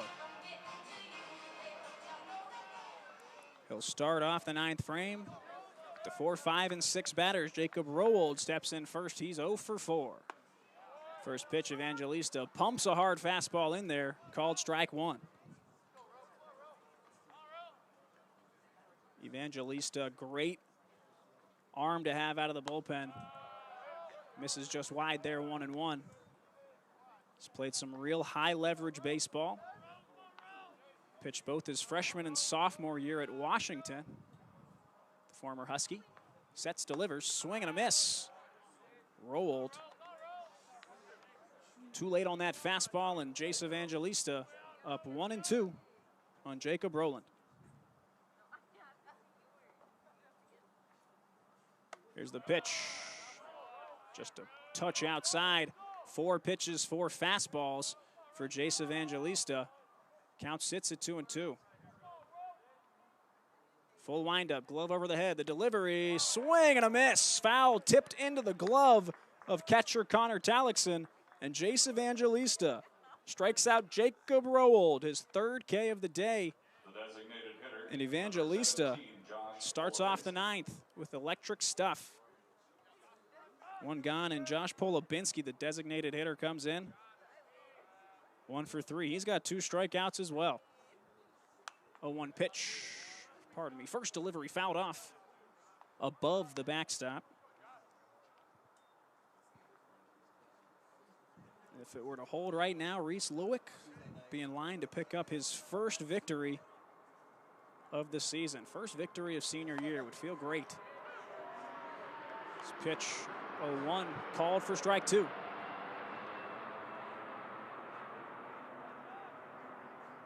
very quickly ahead. 0-2 on the Broncos DH. Here's the pitch, inside corner, just inside. Count 1-2. Polubinski singled in the 6th and came around to score one of the 5 Bronco runs today. Here's the pitch from Evangelista, swung on and missed. Evangelista back-to-back strikeouts, and he's got the Rebels 1 out away from a Tuesday night victory here at the Earl. The batter, number 7, Connor Ostrander. Right fielder is Connor Ostrander. He'll step in. He got hit by a pitch to start the 8th. That was how L.J. Manning started things. First pitch, foul. 0-1, Jace Evangelista. The junior righty from Riverside, California. Looks to send the home fans happy. Here's the 0-1. Hits the call. Strike. Fastball in the outside corner. 0-2. 2 gone in the top of the 9th. Evangelista looking to shut the door. Here's the pitch. Swung on, roped on a line.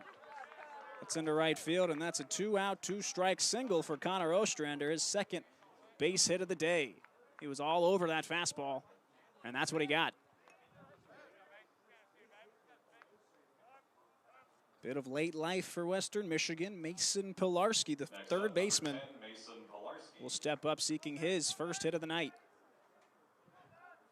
0 for 4, did score in the 6th inning after reaching on the error from pitcher Reese Lewick. We'll now see Evangelista out of the stretch for the first time in the 9th. Checks over on the runner Ostrander. Delivers to the right-handed Pilarski. Swung on. Pop fly out to shallow right field. Giving chase is the 2nd baseman. That's Marcos Rosales. He makes the catch to retire the side. And UNLV takes this one 9-5. Great way to start a 2-game midweek set against Western Michigan. They get this thing done by a final score of 9-5. Reese Lewick, he'll pick up his first win of the year, move to 1-1, and Joey Wizard, the lefty from Western Michigan, takes the loss. He moves to 0-1 on the young season. Fantastic performance from the Rebels. Line score, UNLV, 9 runs, 10 hits, 2 errors, 9 left. Western Michigan, 5 runs, 11 hits, 1 error, and 11 left on base. Couple of standout performances. 2 big flies from Rebels. Aiden Garcia, a solo shot, as well as Johnny Rodriguez punching one deep into the trees in right center field. Couple of stellar performances by Rebels. Reese Lewick, starting pitcher, 2 earned runs over 5 2/3. 5 Ks, just the 1 walk, and L.J. Manning, Jace Evangelista, 2 high leverage arms on this Hustlin' Rebel staff. They come in and they do their thing. 3 1/3 innings, just 2 combined runs, just 2 hits. Spectacular stuff here on a Tuesday night. UNLV takes the first ever meeting between UNLV and Western Michigan on the baseball diamond. Thanks so much for joining me. It was a fun one tonight. It was a quick one tonight in front of 479 fans. Played this game in 2 hours and 55 minutes. UNLV fans leaving the Earl happy. UNLV moves to 6-2, Western Michigan to 2-5. I won't be on the call tomorrow. Alon Desai will be here with you. 12:05 start for Game 2 against the Western Michigan Broncos. Once again, the final from Earl E. Wilson Stadium on the campus of UNLV. Hustlin' Rebels 9, Broncos 5. Thanks so much for joining me. I've been Drew Neverett. Have a pleasant good night.